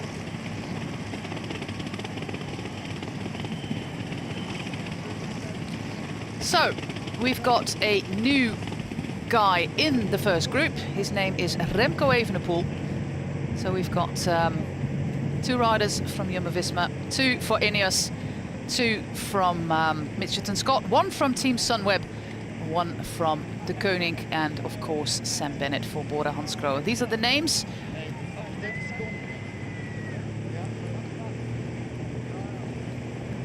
So this can be an important lap as well because of double points for Jumbo-Visma, because they've got 2 guys here. You can see just a little more urgency in this front group. Mitchelton Scott making sure they continue to work hard on that uphill section, keep that gap open. Very wary about the peloton making a return. Now, I just had to do a little bit of research there, talking about Björg Lambrecht, weighing in at 56 kilograms. Puts him somewhere between being a featherweight and a super bantamweight in boxing, if you put it in those terms. So absolute pure climber, really exciting rider. A lot of the Belgians, they like to talk about Remco Evenepoel, but certainly Björg Lambrecht flown somewhat more under the radar until now, but he's got some great results this season. And one of his breakthroughs was here at Hammer Stavanger last year in the Hammer Climb race. Did very, very well there, and well, it certainly marked him in my book as one to watch in the future, and he's been certainly more than living up to that. See if he can break the dominance of Sam Bennett this time. Maybe an idea for Lambrecht is to just go a lot earlier on the climb, try and apply some pressure on Sam Bennett, as Bennett's been the one deciding when he accelerates. Maybe take a little bit more initiative, attack. Try and get in front of him, and that's one of the secrets of Bennett. He's so good at positioning himself on that section before they turn left onto the steep section of the climb. Lambrecht maybe needs to go out a bit harder, a bit earlier. Might be worth it this time with double points on the line. But, well, of course, your tactics, you also have to learn that. If you look at last year's Vuelta, which was the first Grand Tour for young Björk Lambrecht. Oh, we've got an attack. Somebody's anticipating Sam Bennett. Of course, they should be anticipating because he has proven to be unbeatable. This will be Ben Swift. So he's just been sitting back and letting Filippo Ganna do a lot of the work on the front. Swift has been drifting through in 6th, 7th, 8th position, taking minor points. But knowing it's double points this time, well, the Brit, Ben Swift, is on the move.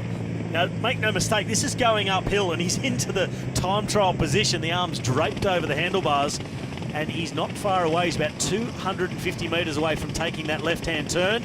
There was a reaction from Mitchelton Scott behind. But everything has come back together behind Ben Swift, and he's on his way to taking 200 points. Well, it says it's Gunner, but this is Ben Swift. Make no mistake, Ben Swift knows how to climb a mountain. 2 years ago in the Dauphiné, remember that one, Robbie, with Peter Kenyok. He came in second on that infamous climb of the Alpe d'Huez. A double climb of Alpe d'Huez.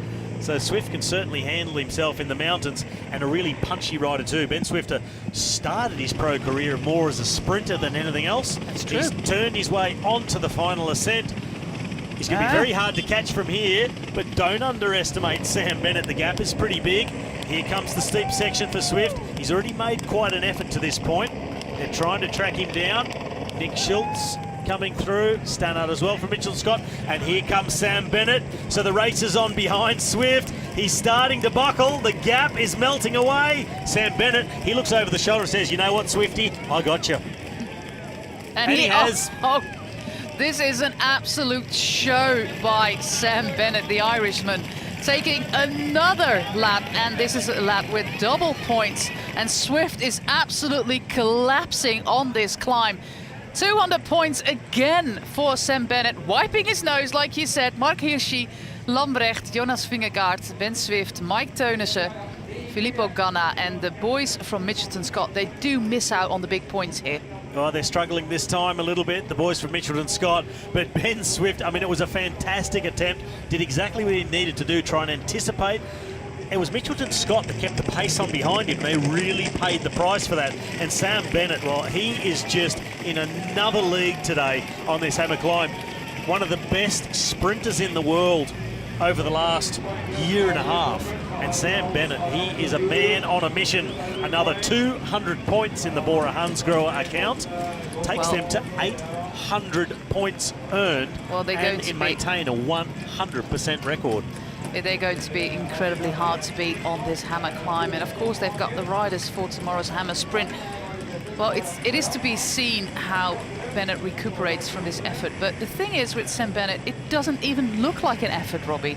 It looks like he's on a training ride. He is just so smooth. He's got so much power at his disposal. And you see the other riders on it is so steep. It's around 20, almost a little bit more than 20%. And Sam Bennett, when he punches it, I mean, look at that gap. To most people, it would have looked like, okay, Ben Swift has got this one.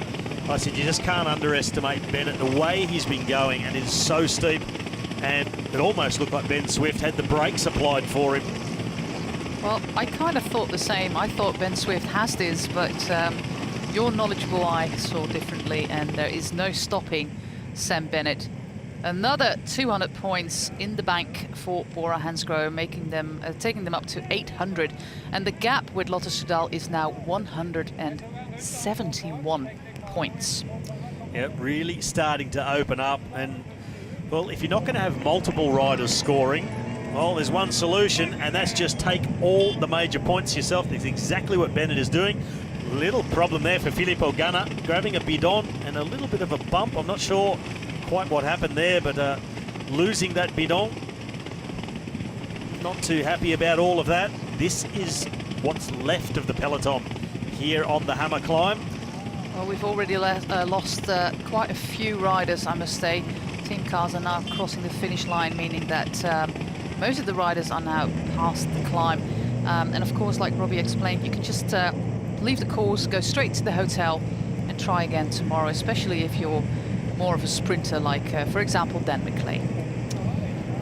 Yeah, well, it's getting a little bit hard to say, oh yeah, well, it's normal for the sprinters, they're not performing on this stage, because Sam Bennett, the Irishman, just on another planet this afternoon, just punching out such big watts time after time after time. You would expect that a sprinter would really start to feel it and start to buckle with multiple efforts like that on such a steep climb, but he just keeps going on, keeping on and keeping on. Björk Lambrecht still staying up there, keeping Lotto Soudal in touch, but he's there alone as well.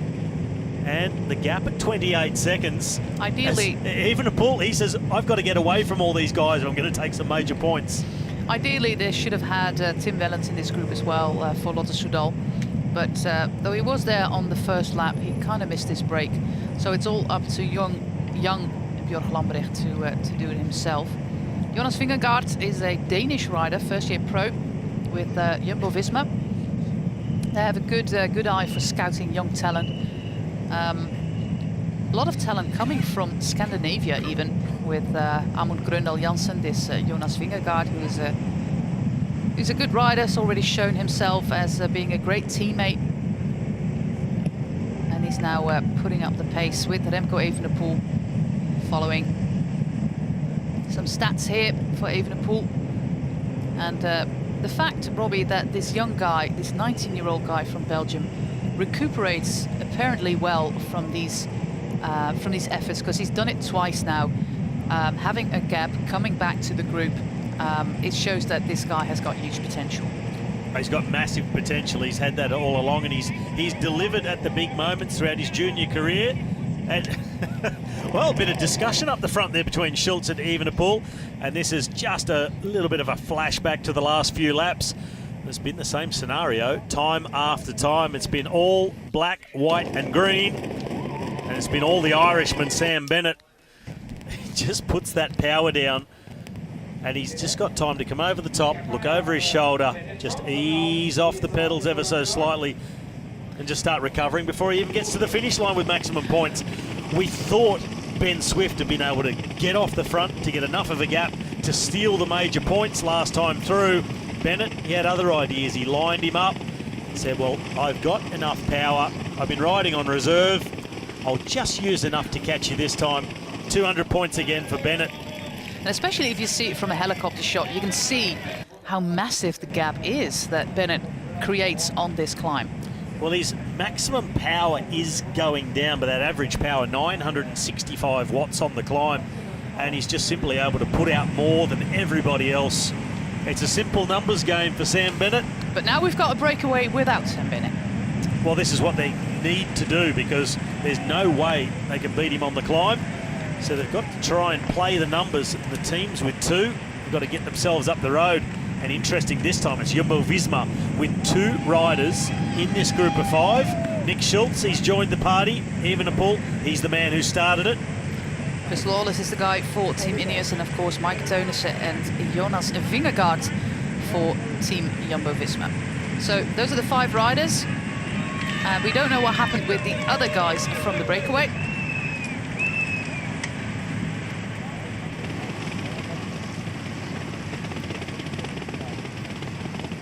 So there's the rest of the group. Lambrecht on the left, Lotto Soudal, Hirschi from Sunweb, and Rob Stannard in the yellow and black from Mitchelton Scott sitting in the wheels. He's got a teammate in front.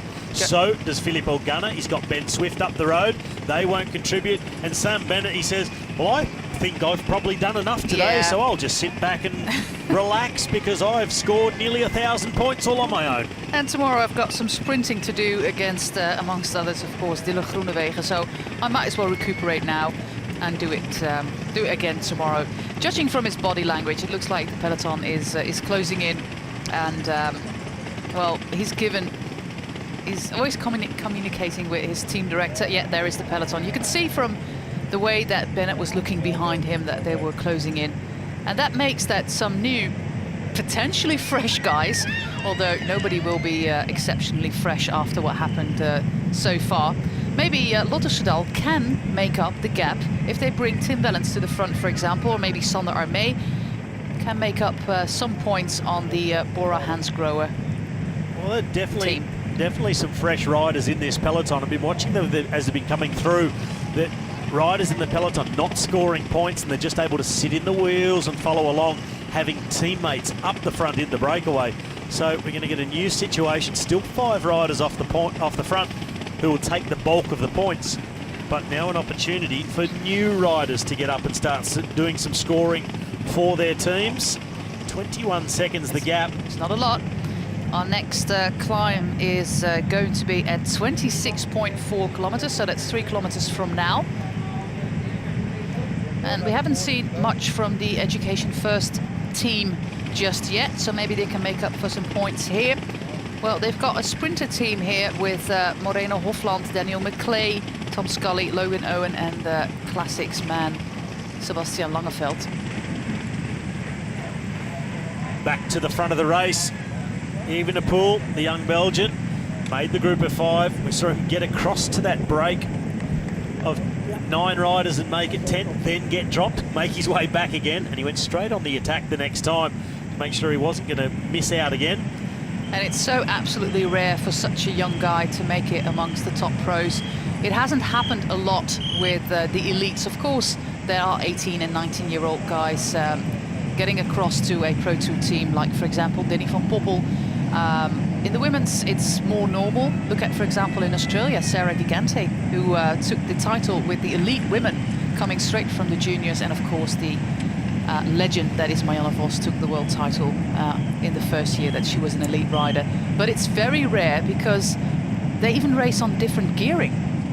Yeah, they're on restricted gears, and the only riders I can recall making the change or skipping across from the juniors straight to the professional peloton, I've got to think back to Fabian Cancellara, Filippo Pozzato was the same. Of course, yeah. But even Tom Boonen, he didn't come across to the pros until he was 21. Yeah, because it takes some time. It takes some time to mature as a rider, not only physically but also mentally, because the physical stress is a lot, but the mental stress also. We have seen some examples in recent months with Peter Kennock, with Molly Weaver, with Marcel Kittel, of course. And more attention also for the mental side of racing, because it is pretty hard. Well, you can rest assured that in the De Koning Quick-Step team, they're really nursing Remco Evenepoel, really guiding him into his pro career, and he won't line up in a Grand Tour. They're not going to put that on him as a first-year pro, such a young rider. Maybe not really even next year. Put him in races to guide him along gradually. Now we have another counter-attack by Bora Hansgrohe out of the peloton. So active, playing all their cards right. Well, if it's not going to be Sam Bennett on this lap, we have got to find a spare rider. But Jumbo-Visma, they know that they have to get some points. They've got 2 riders up front and another rider chasing down. But it looks like everything is going to come back together just before we hit the climb. Well, there is the physical gap. So it's just at around 4 or 5 seconds at the moment. Our first 5, 2 chasers, Bora Hansgrohe and Jumbo-Visma. And then the peloton, one of the riders from Education First, pushing the pace as they're on this long, dragging section. So they're within about 600 metres of the next points. 100 points up for grabs. No double points this time. The next double point sprint will be the final one at the end of the Hammer climb. And it looks like we're almost back together as they're going to take the left-hand turn. Which is very exciting, because that means that more teams can now get points. Though it looks very good for Jumbo-Visma and Mike Teunissen. It is Mike Teunissen, and he has, of course, conquered the Mount Cassel in the north of France, in Dunkirk. And it looks like he wants to get those 100 points. Tim Wellens is there as well, trying to get some points. And it looks like Bora Hansgrohe are going to miss out on points on this lap for the first time. Number 5 is Nick Schultz. Tim Wellens is going to overtake the Australian rider. Oh, Mike Teunissen, he is really struggling. Evenepoel is there. Pascal Eenkhoorn is there as well. This top 10 stacked with riders from Jumbo-Visma. Yeah, they know what to do. They know what to do. 100 for Teunissen, then Wellens, then Eenkhoorn, and everything. It's Amund Grøndal Jansen. Petter Vakoc is there. Schultz, Albacini, Vingegaard, Arun Buru, Edvald Boasson Hagen, and August Jensen taking the first points for the Israel Cycling Academy. meaning that we only got one team on 0 points, and that is Delco Marseille. And Alexander Christoph is still in the peloton. What a tenacious ride. But what I see here, Robbie, is that some riders... Oh, here's Sam Bennett. He just crosses the finish line. Some riders are coming back. For example, Vasil Kirienka, he was quite far behind the peloton. So it looks like the pace is going down just a little bit. Maybe a little bit of combination, the pace going down slightly, but the riders who can cope with these multiple efforts time after time and very closely back to back, just drifting their way towards the front. They're not feeling the effects of the climb as much, and they're going to try and play their part in this hammer climb race towards the end. Now, the major point scorer today, Sam Bennett, we just saw him come through off the back. So he has got 26 kilometres to go. He must finish, or his points do not count for the team. So I wonder if Bora Hansgrohe will think, we better send somebody back to ride with Bennett, make sure he just gets himself to the finish. It's your golden goose. It's the goose with the golden egg, so you have to keep him in the race. By this sprint, Lotto Soudal have taken about 60 points off their gap, bringing them within 90 points now of Bora Hansgrohe. And, well, we still got, I think, 300 points to go. No, 400 even.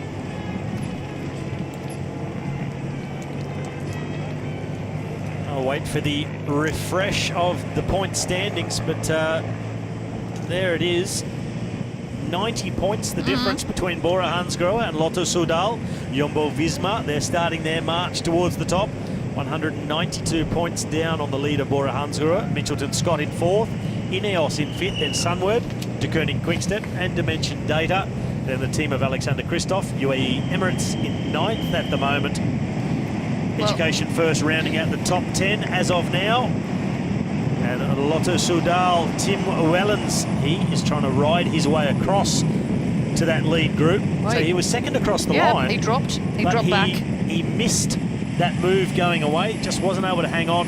Because of course, when they go across the finish line here at the top of the climb where the points are given out, it does drag up again. It just kicks up and over the top for a few hundred metres more. And you just look at the stomach of Wellens in and out. He's just breathing so heavily, taking the opportunity on the downhill to recover somewhat and then try and drag himself across, back across to that lead group. Fantastic rider, Tim Wellens, coming from the eastern part of Belgium, the province of Limburg, adjacent to the Dutch province of Limburg, that is. And of course, he wins most of his races in the rain. He's one of those rain racers. Yeah, he is one of those unique riders. There are not many in the peloton that when the heavens open, you can bet they're going to get a good result. He's a guy who doesn't seem to suffer in the wet, cold conditions, where a lot of riders' muscles just tend to almost just cramp up and just seize up in that terrible weather. As they say, if you go to the start line motivated when the weather's bad, you've already beaten half the bunch. No, he just opens the curtains and says, yes! Well, we're going to have a little change in points.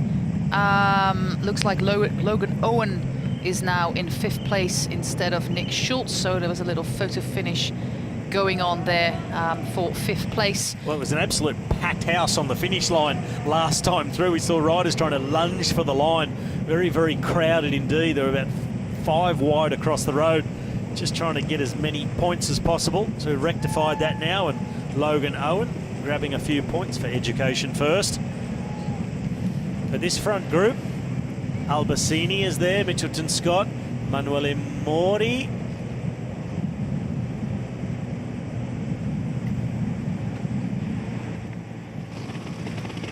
Bit hard to make the riders out of focus. I'm sure we'll have that list very shortly for you. An 18-second lead of that group over the peloton. Peloton led at the moment by Education First, so really trying to make their mark in the final part of this hammer climb. Well, it was pretty obvious that Mike Teunissen took top marks here, followed by Tim Wellens, and in the blue for De Koning Quickstep, it says Vakoc. It is Vakoc indeed. And then there's a little photo finish happening in that little group of riders.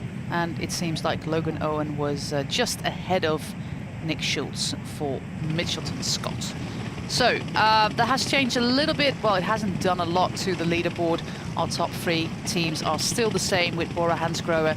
Lotte Soudal 90 points behind, and Team Jumbo-Visma already 191 points behind. So it seems like this hammer climb is going to be between Bora Hansgrohe and Lotte Soudal, with Björg Lambrecht taking a lot of points for the Belgian team, and Tim Wellens doing that on the first and on the lap that we just saw. And Wellens is the guy that they have to rely on now, because the team of Lotte Soudal is Carl Fredrik Hagen, the Norwegian rider, Tim Wellens, Björg Lambrecht, Remy Mertz, and Vuelta stage winner Sander Armé.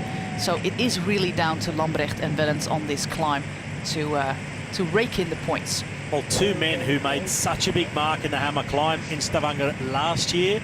In fact, the course that was down in Sandnes was Michael Albertini, number 1, and number 51, Søren Kragh Andersen from Team Sunweb, both in this leading group at the moment. So Michael Albertini, well, he really knows his way around the Hammer Series. I haven't seen him. Mitchelton Scott, the defending champions of Hammer Series, and Albertini just been taking a few points here and there. Last lap through in the top 7. We saw that the riders from Jumbo-Visma are a bit annoyed by the camera motor. Of course, being too close and, well, causing maybe some drafting. And that is to the disadvantage of the breakaway and to the advantage of the peloton. And of course, they have got 1 rider in the breakaway here. So they want to protect that move by Amund Grøndal Jansen, one of the riders who's also part of the sprint train of Dylan Groenewegen. And a great ride in the classic season as well. So Andersen goes through, Manuele Mori. Here's Michael Albertini wearing number 1, the Swiss rider. Well, if we do a quick calculation, Albertini has to win almost all of the sprints to get his team to the top of the leaderboard. Well, that's the great thing about the Hammer Series, is things can turn around so quickly, and it really depends on what happens further down in the top 10.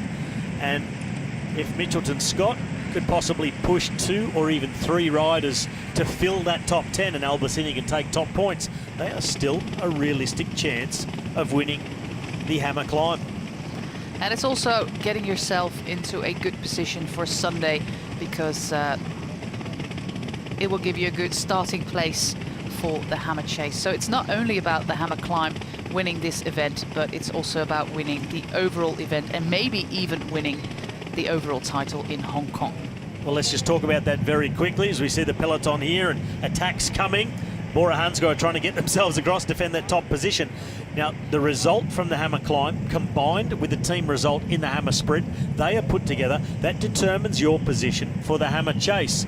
If you're in the bottom half of the 16 teams, you could win the hammer chase on time, but you can't win the overall of Hammer Stavanger. Finish in the top 8. You go off in that order. The leading team goes off first. Catch me if you can. It's like a handicap race. If you can defend that position at the front, you will win the Hammer Stavanger. Well, that's Sunday. Tomorrow we're going to have a very exciting hammer sprint, because we've got some big names here. Of course, Sam Bennett has already,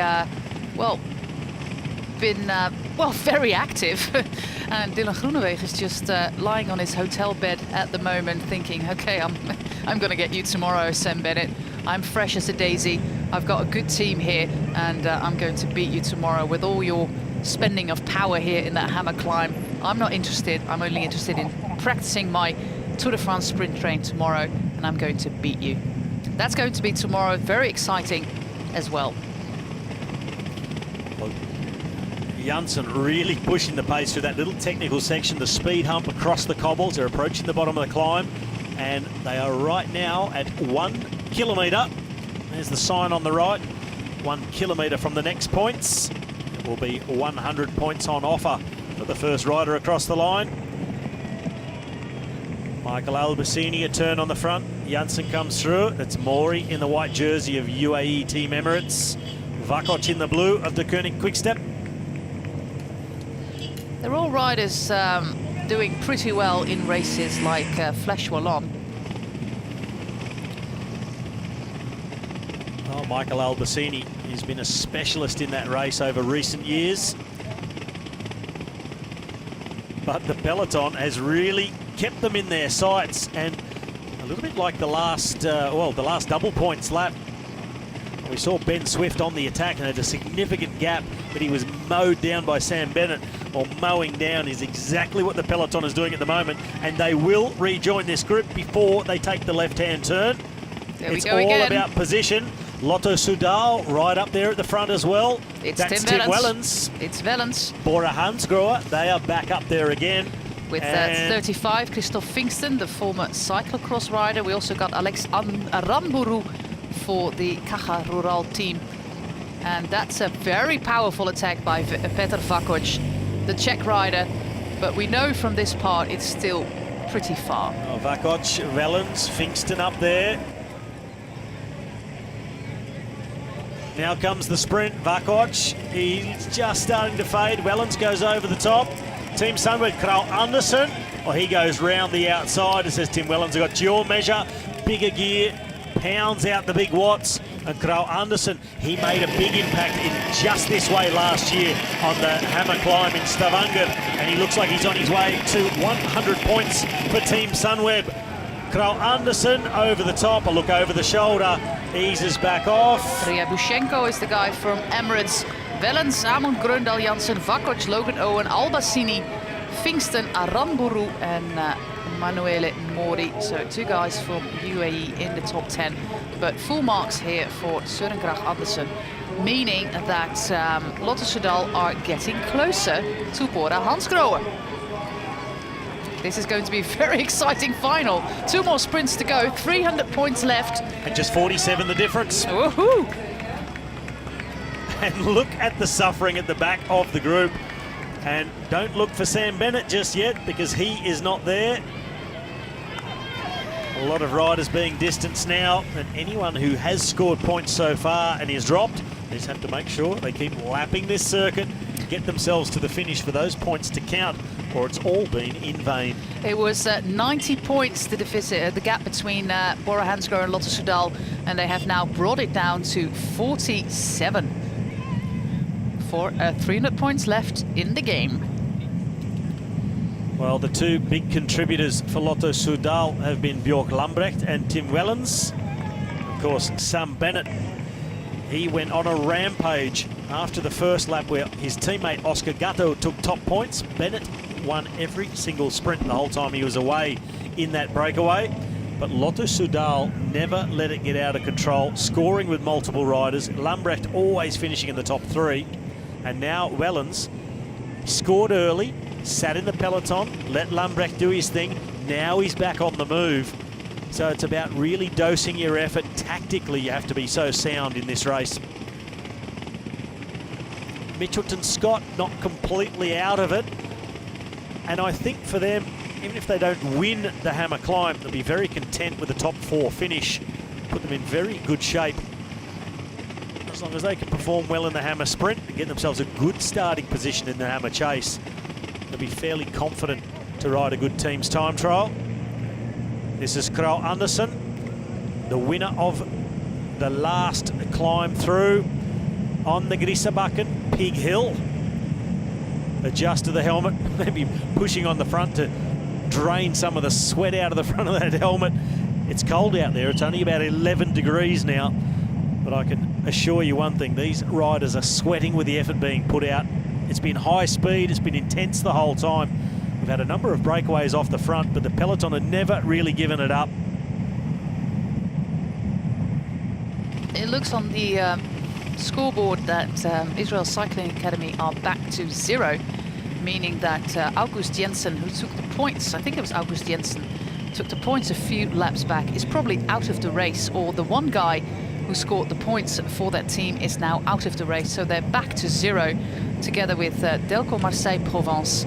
2 teams are at 0, because every point that you get during the race, you still have to make it to the finish line, or else your points are out of the window. It's a little bit like snakes and ladders. Ooh, there's Sam Bennett. He's fighting his way up. He's just crossed the finish line now.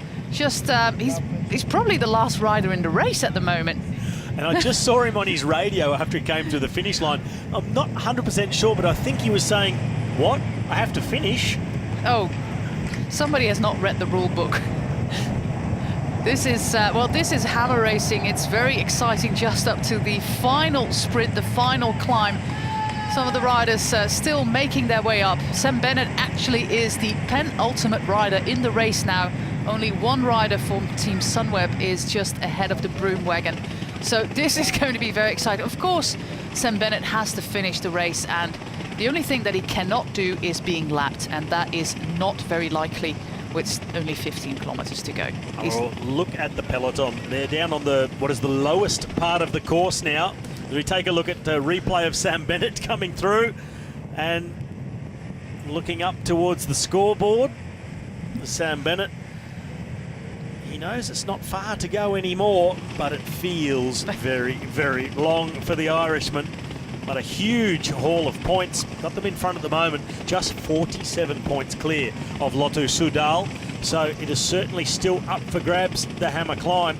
Sam Bennett, no more contributions, but he's certainly more than played his part. Things coming back together in front.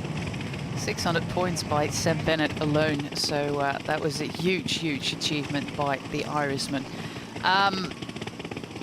Everything back together. We get some onboard footage looking into the face of Sebastian Langeveld, the MVP of the Tour of Flanders. He expertly controlled the peloton or the chasers with his man Alberto Bettiol up front. And that was some great, great teamwork by Langeveld in the Tour of Flanders. This is Kirienka.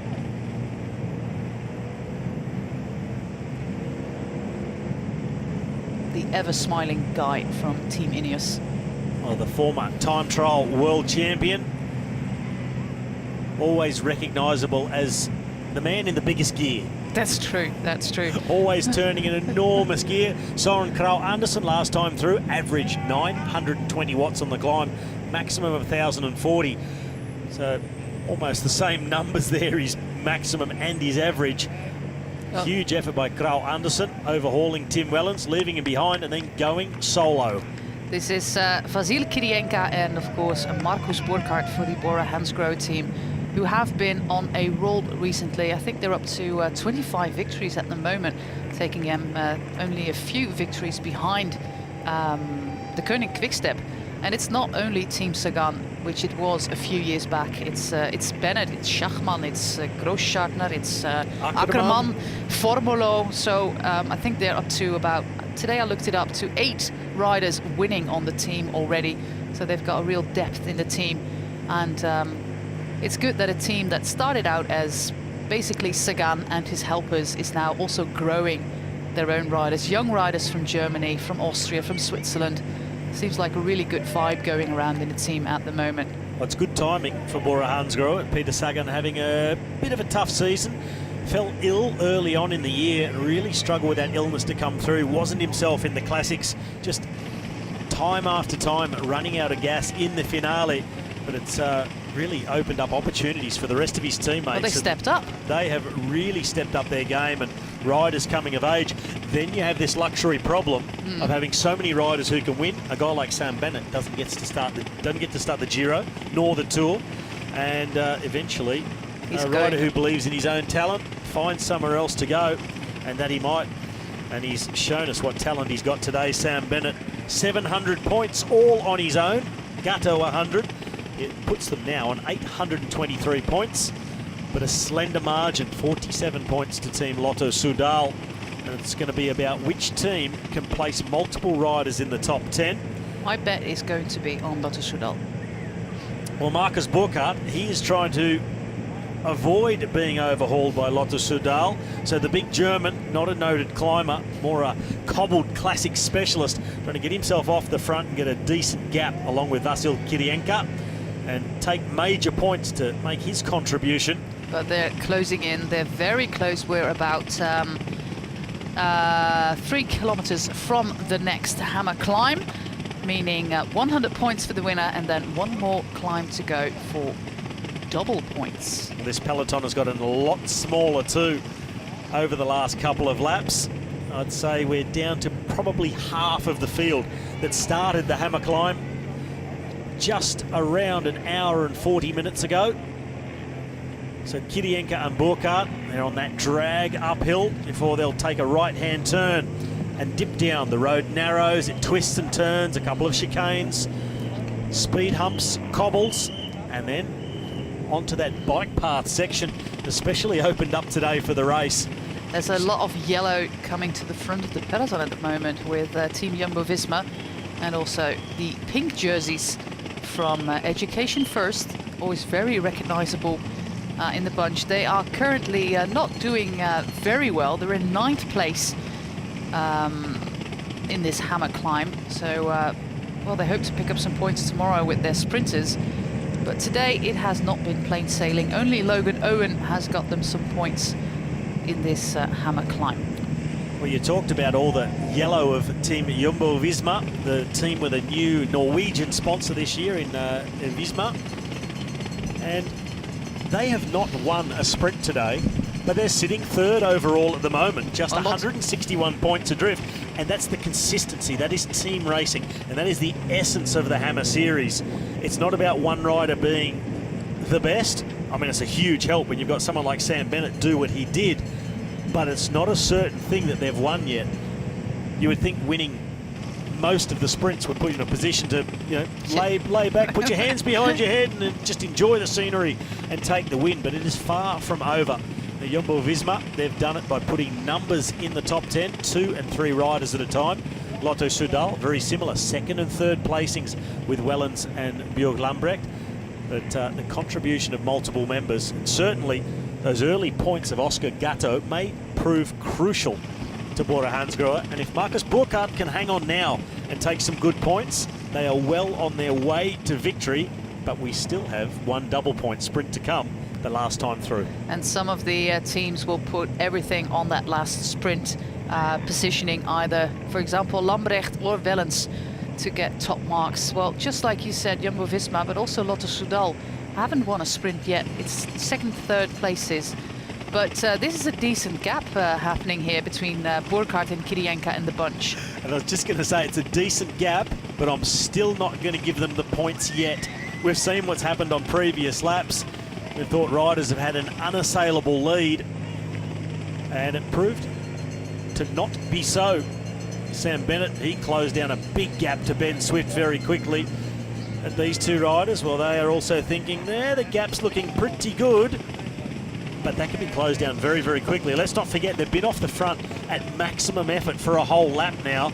So if anyone can make a big acceleration out of the peloton, it is feasible that they could be caught. Almost a crash there in the corner. It looked like somebody went down, but I might have been mistaken.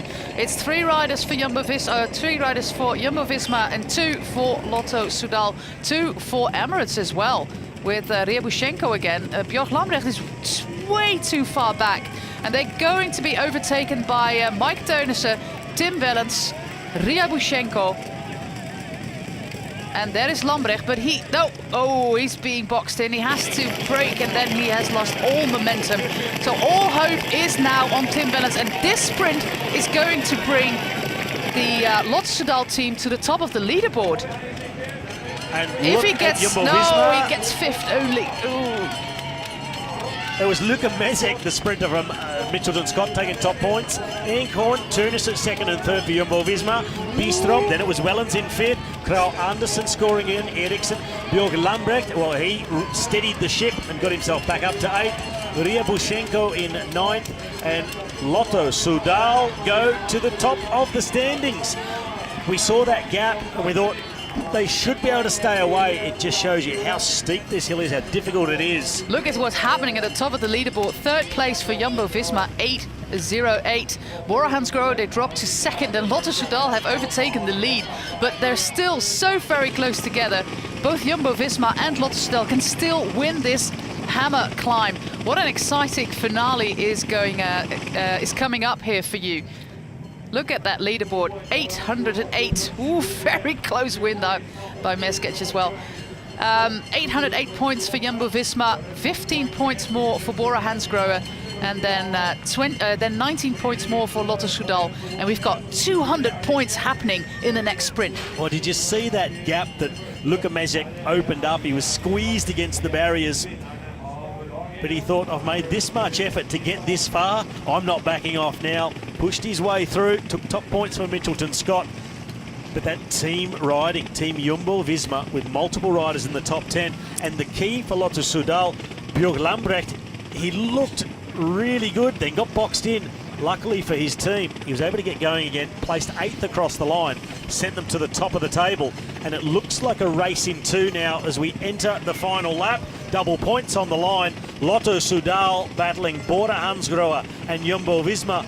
Have Bora Hansgrohe got anything left that they can throw at it? 0 points in this game. Gatto scored, Bennett scored, Fingston. Fingston scored, and we've seen Marcus Burkhardt try and not make the top 10. They are not going to win this hammer climb. It's going to be either the Belgian team or the Dutch team, because, well, Mitchelton Scott can still do it, but that has to be when both Jumbo-Visma and Lotto Soudal miss out on the points big time.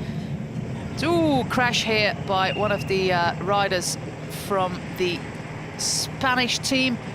Let me see, 153, I think it was. It's Chernetsky. Yeah, Sergei Chernetsky, and he's got some great memories here by the Tour de Fjords, because he's, if I remember it correctly, it was way back at the start of my career. He took his first pro win here in Tour de Fjords. Well, that's it for Chernetsky. He is not going to get going again. He's gone down at high speed across that top section before they hit this fast descent, but taken quite a lot of skin off. Chernetsky, it looks like he'll take no further part. Well, we're still waiting here on the top of the Pix climb to see if Sam Bennett comes across the mountain. We're about 2.5 minutes in after that sprint won by Luka Meskec, and I still haven't seen Sam Bennett just yet. Well, I'm sure he's still just making his way around the course, just step by step and metre by metre for the Irishman. Such a big contribution to his team.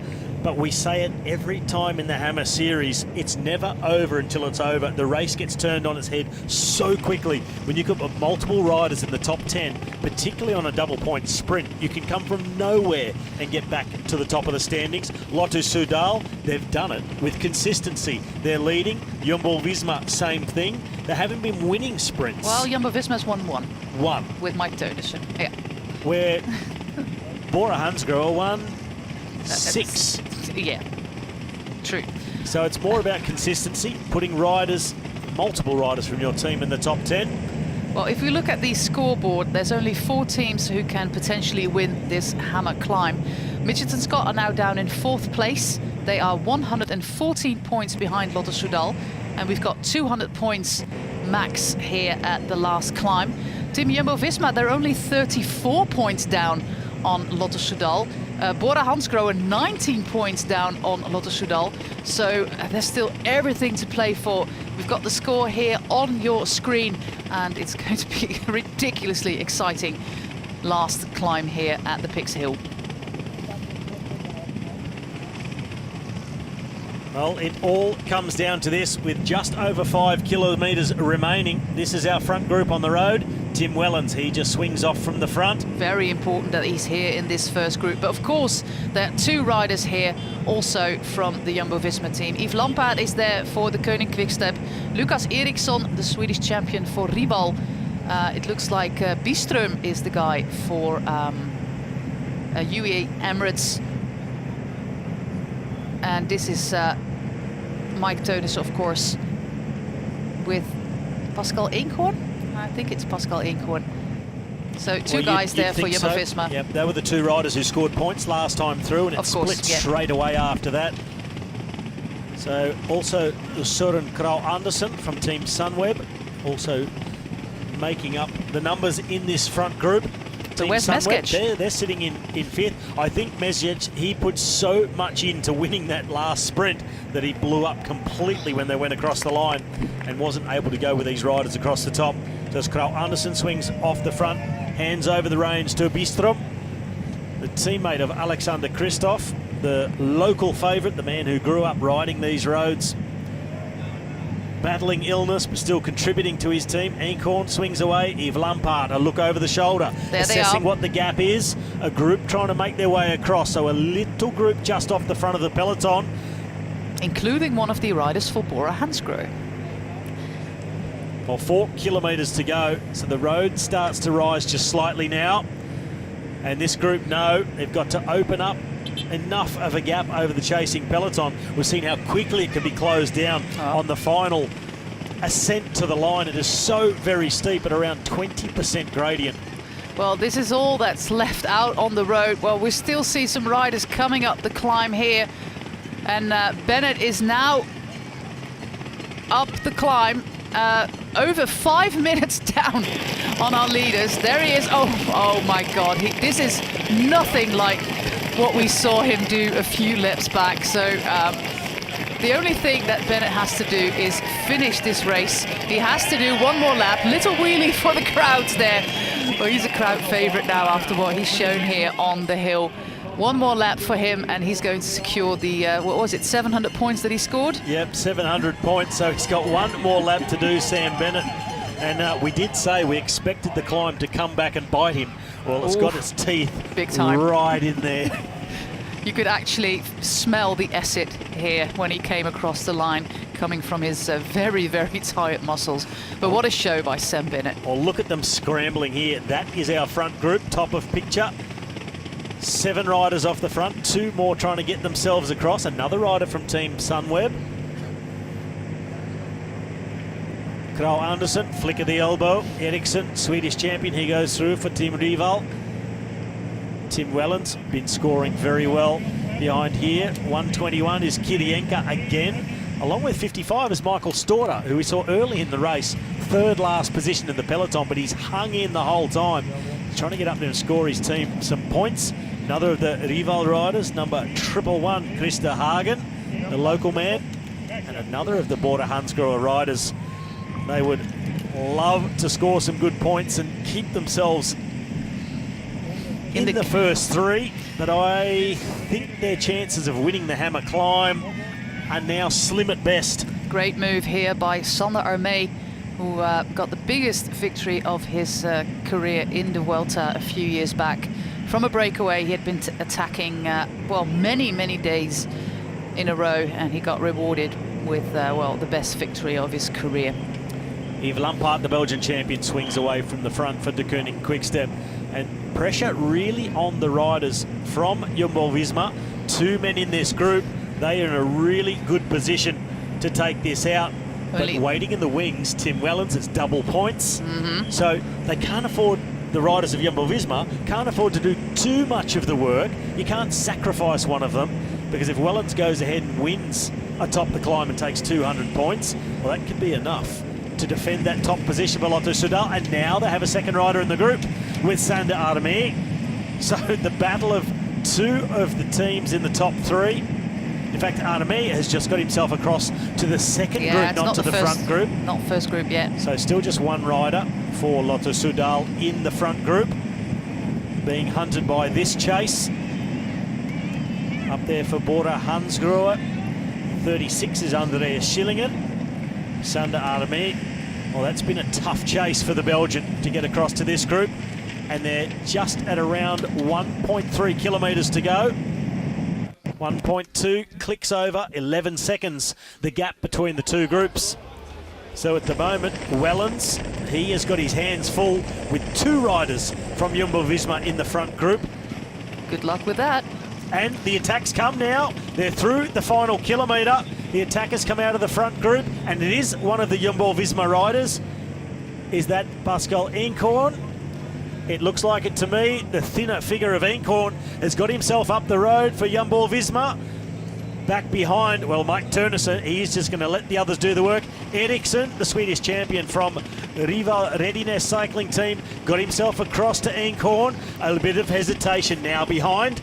Carl Anderson leads. Turnesen just sits in the wheel, and Wellens, he is caught.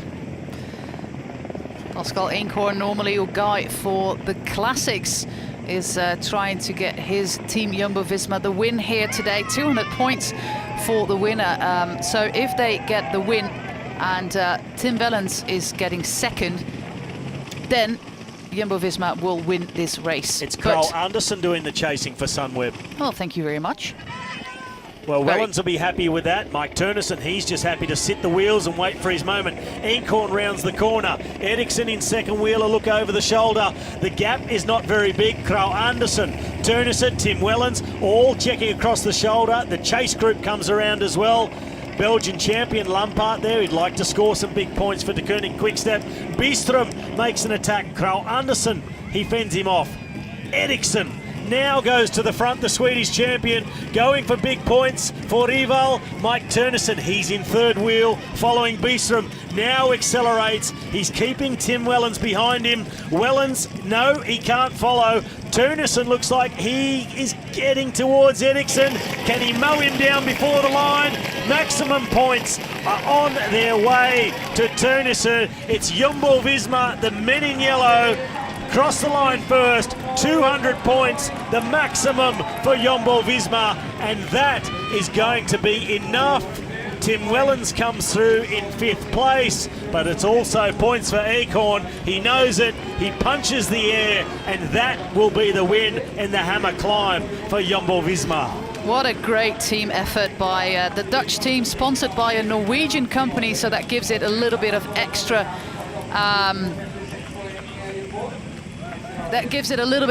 for the Dutch team, that the sponsor who they visited today is going to see how they win the first event of the weekend, the Hammer Climb, and they did it as a team with Amund Grøndal Jansen, Pascal Eenkhoorn, Jonas Vingegaard Rasmussen, Mike Teunissen, Maarten Wijnands, and 4 of those 5 riders, they took points, so it's absolutely a team effort by Team Jumbo-Visma. This is the final climb with a very brave effort by the Swedish national champion Lucas Eriksson, and Mike Teunissen takes his second sprint here of the climb. And now we have to wait, well, I guess about 8.5 minutes before we see Sam Bennett come across the finish line. But it won't matter for the final result of the Hammer Climb, because that goes to Team Jumbo-Visma. Well, Team Jumbo-Visma, 1,065 points. The only team to break the 1,000, Lotto Soudal, come in the end, 137 points behind. Bora Hansgrohe, thanks largely to Sam Bennett, who's still on his way around the lap with around 5 kilometres to go. They are in 3rd position. Mitchelton Scott in 4th, Sunweb in 5th. Team Ineos, 6th position. De Koning Quickstep, UAE Team Emirates. One of the wild cards, Rival Redinets, come through in 9th overall. By this one sprint. And Education first, rounding out the top 10. But no doubt about the winner for a long time. It looked like it was going to be Bora Hansgrohe off the back of the efforts of Sam Bennett. But it shows that the Hammer Series is about teamwork, it's about consistency, it's about measuring your efforts. And they got another chance of winning this because tomorrow they bring in Dylan Groenewegen. So it's potentially going to be a great weekend for the Dutch team.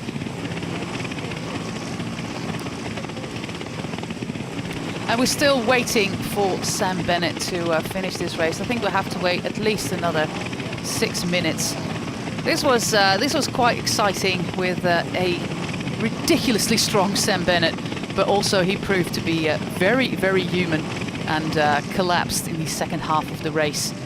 Some nice images here from Stavanger, being the 4th city of Norway, and if you count the community of Sandnes, and there's a big metropolitan region here in the south of Norway, they're the 3rd in the region. They had a huge boom.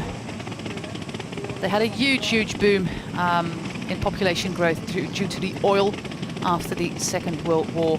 And there's a lot of oil rigs here in the fjords off the coast from Norway, and a lot of oil industry. Well, and then we're going to watch the incredible Sam Bennett today. Well, some slow-mos of that pure power being put out by the Irishman. He did away with Filippo Ganna a couple of times. And even the pure climbers like Björk Lundbäck, they got on the steep slopes. And Bennett, he just laid the smack down and he just opened up the gap and could ease across the line every single time. But it wasn't easy by any means. You could see Sam Bennett clearing the airways each time he came over. But the Irishman, maximum points every time he went for it, got to the front and was just able to fend them off time after time after time. It sometimes wasn't pretty, it was certainly dominant. Even when Ben Swift went on the attack and looked to have an unassailable lead, well, he was mowed down by Sam Bennett. And the Irishman from Bora Hansgrohe, he was just racking and stacking the points here on the hammer climb. And he was going to take some chasing down, him and his Bora Hansgrohe team. Eventually, he felt the pinch, and the crowd has really appreciated his efforts throughout the day. He's still on his way around the course. That was getting the bell. And we're seeing a number of riders still straggling in across the finish line. Sam Bennett is not here yet. Alexander Kristoff has come in across the line to loud cheers of friends and family. And here's a replay of that final sprint. It was Swedish champion Eriksson from Rival who was off the front, and Mike Turnesen, well, he had him lined up, and as the gradient hit 20%, well, Mike Turnesen, he hit the go button. He was up and around, looked over the shoulder, he'd seen he had done enough, and he knew by this point, looking where Tim Wellens was, that he'd done enough to win the hammer climb for his team, Jumbo-Visma, ably backed up by Pascal Eenkhoorn, taking top 10 points as well. And also earlier on in the race with Jonas Rasmussen, also taking points for the team. But this Mike Turnesen, he is so strong. He's going to be the lead-out man for Dylan Groenewegen in the Tour de France. But like we saw in the 4 days of Dunkirk, well, the lead-out went slightly wrong between Dylan Groenewegen and Mike Turnesen. And Mike Turnesen, he looked behind him, saw that Groenewegen was not on his wheel, and then he just finished it off himself, taking the final stage and taking the final overall. This is Sam Bennett. He is struggling his way towards the finish line here, but he is going to finish this race. What a remarkable effort by the Irishman. And well, we're probably going to see him again tomorrow. Everything is going to hurt like hell. Excusez-le-mot with this sympathetic Irishman. Tomorrow he can do it all over again, but facing stiff competition with many top sprinters here. The biggest of them all being Dylan Groenewegen in this start field.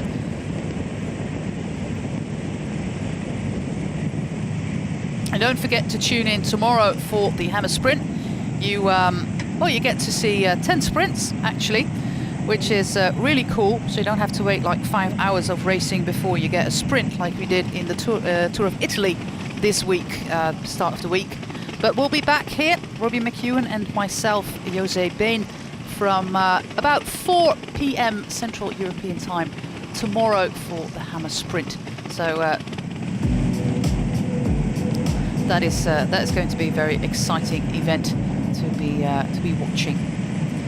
The final, well, let's say 2 kilometers, 1.5 kilometers, 1,500 meters for Sam Bennett, getting himself as aero as possible to make the suffering end as quickly as he can, but he still has to do this very steep climb, the Grisabakken, or the Pigs climb. He's trying to make his way towards that group. It's not going to help him climb, because once he gets on the climb, he will be dropped immediately. Some riders from the Sunweb team here, with number 53 being Nikias Arndt, who has good memories of Norway as well, winning some stages here in the past. And his teammate is Kasper Pedersen, the Danish guy. Also in this group, Robert Stannard, who we've seen at the front of the race a few times, just like this Sam Bennett, who wishes, well, he can still put the smaller gearing on. He's still got about, I think, 2 left to go to the left to get him to the steepest part of the climb. Some encouragement there by the German Nikias Arndt. And this is going to be a very, very long kilometer. Please stay seated and keep watching, because of course we're going to have an interview with the winners, and the winners of course being the guys in yellow of Team Jumbo-Visma. Robbie McEwen is with them right now. I'm down here at the finish with the winning team, Jumbo-Visma. Pascal, were you concerned that Bora Hansgrohe had got out to too big a lead to catch? Yeah, halfway the race, I think they were like really strong with Sam Bennett taking a lot of points. But yeah, we were all super good, and yeah, every lap we took points. So yeah, last lap we managed to take the win. What were your thoughts when you saw sprinter Sam Bennett racking up so many points? He got 700 points. Yeah, but you know, nowadays a sprinter is not just a guy that's good on the flat. But Mike, Hammer Series is team racing, so one guy getting lots of points, yes, it's good for his team, he gets lots, but you guys were super consistent as a team with so many of you scoring. Yeah, I think that's actually the point of us winning here. I think. I mean, we're a lot of strong guys, strong opponents, but I think here in this team, everyone took a lot of points, and you see in the end we were still there with 2. And then yeah, you don't have to win every sprint to take a lot of points, and I think there it was crucial for our victory, I think. It seems to really be crucial to always be well represented in any break, so it's not so much about winning sprints, but having multiple guys. Yeah, exactly, and always keeping control of every break, and I think we managed really well all day long, and yeah, that was the biggest thing to do, and we kept control all day, took a lot of points, and I think yeah, we didn't win a lot of sprints, but like the second to last one we were 2 and 3. We take even more points, so yeah, really strong team victory, I would say. Yeah, you won 2 out of 10 sprints, but of course it's a team race. Now, tomorrow, you guys, maybe one of you won't ride, but you're bringing Dylan Groenewegen into the team, so it's a bit of a different tactic again. Yes, it's a different race and a different course, so we'll have to be sharp tomorrow as well. So I'd imagine the Hammer Sprint is maybe not what you're looking forward to. Maybe it might be a day off for you? Yes, a day off for me, and then we bring in Dylan instead. And of course we have also a good team for the sprints, so hopefully they will also do good tomorrow. Now, Marta Wijnands, it's not your typical lead-out situation in the Hammer Sprint because it's so important for more riders to score. So it's not like the normal lead-out situation for Dylan Groenewegen, I imagine. Yeah, we're gonna see it. Someone has to do the dirty job. I think it's me again tomorrow. And Dylan takes the points. It always seems to be you with the dirty job, but it's always good when you can spray the champagne with the team. Of course, it's nice also to share the podium with the guys. We enjoy it. All right, congratulations on today's win in the Hammer Climb, and good luck with the recuperation. Get ready for the Hammer Sprint. Thank you. See you tomorrow. Back to you, Yuzi. Well, we've just seen Sam Bennett just, well, short from crawling across the line. But he has crossed the line, so all the points that he took in this Hammer Climb are going towards the Bora Hansgrohe team total. These are the 5 guys that won today, and that is some very precious champagne because alcohol in Norway is really expensive. So please, guys, take a sip as well and enjoy your victory. Tomorrow we're going to Hammer Sprint, and like Martin Wijnands and Robbie McEwen already said, they have got a prime candidate for that event as well in Dylan Groenewegen, twice Tour de France stage winner last year. What a wonderful view on Stavanger. Tomorrow we're going straight to the city centre, so we're going to see some nice views of the old city centre. Still some very nice architecture from the houses from the previous century, or even 2 centuries ago, 19th century housing in the city centre of Stavanger. So that's something to be looking forward to. It's going to be at around 4 p.m. Central European time, and this is what the riders are facing tomorrow.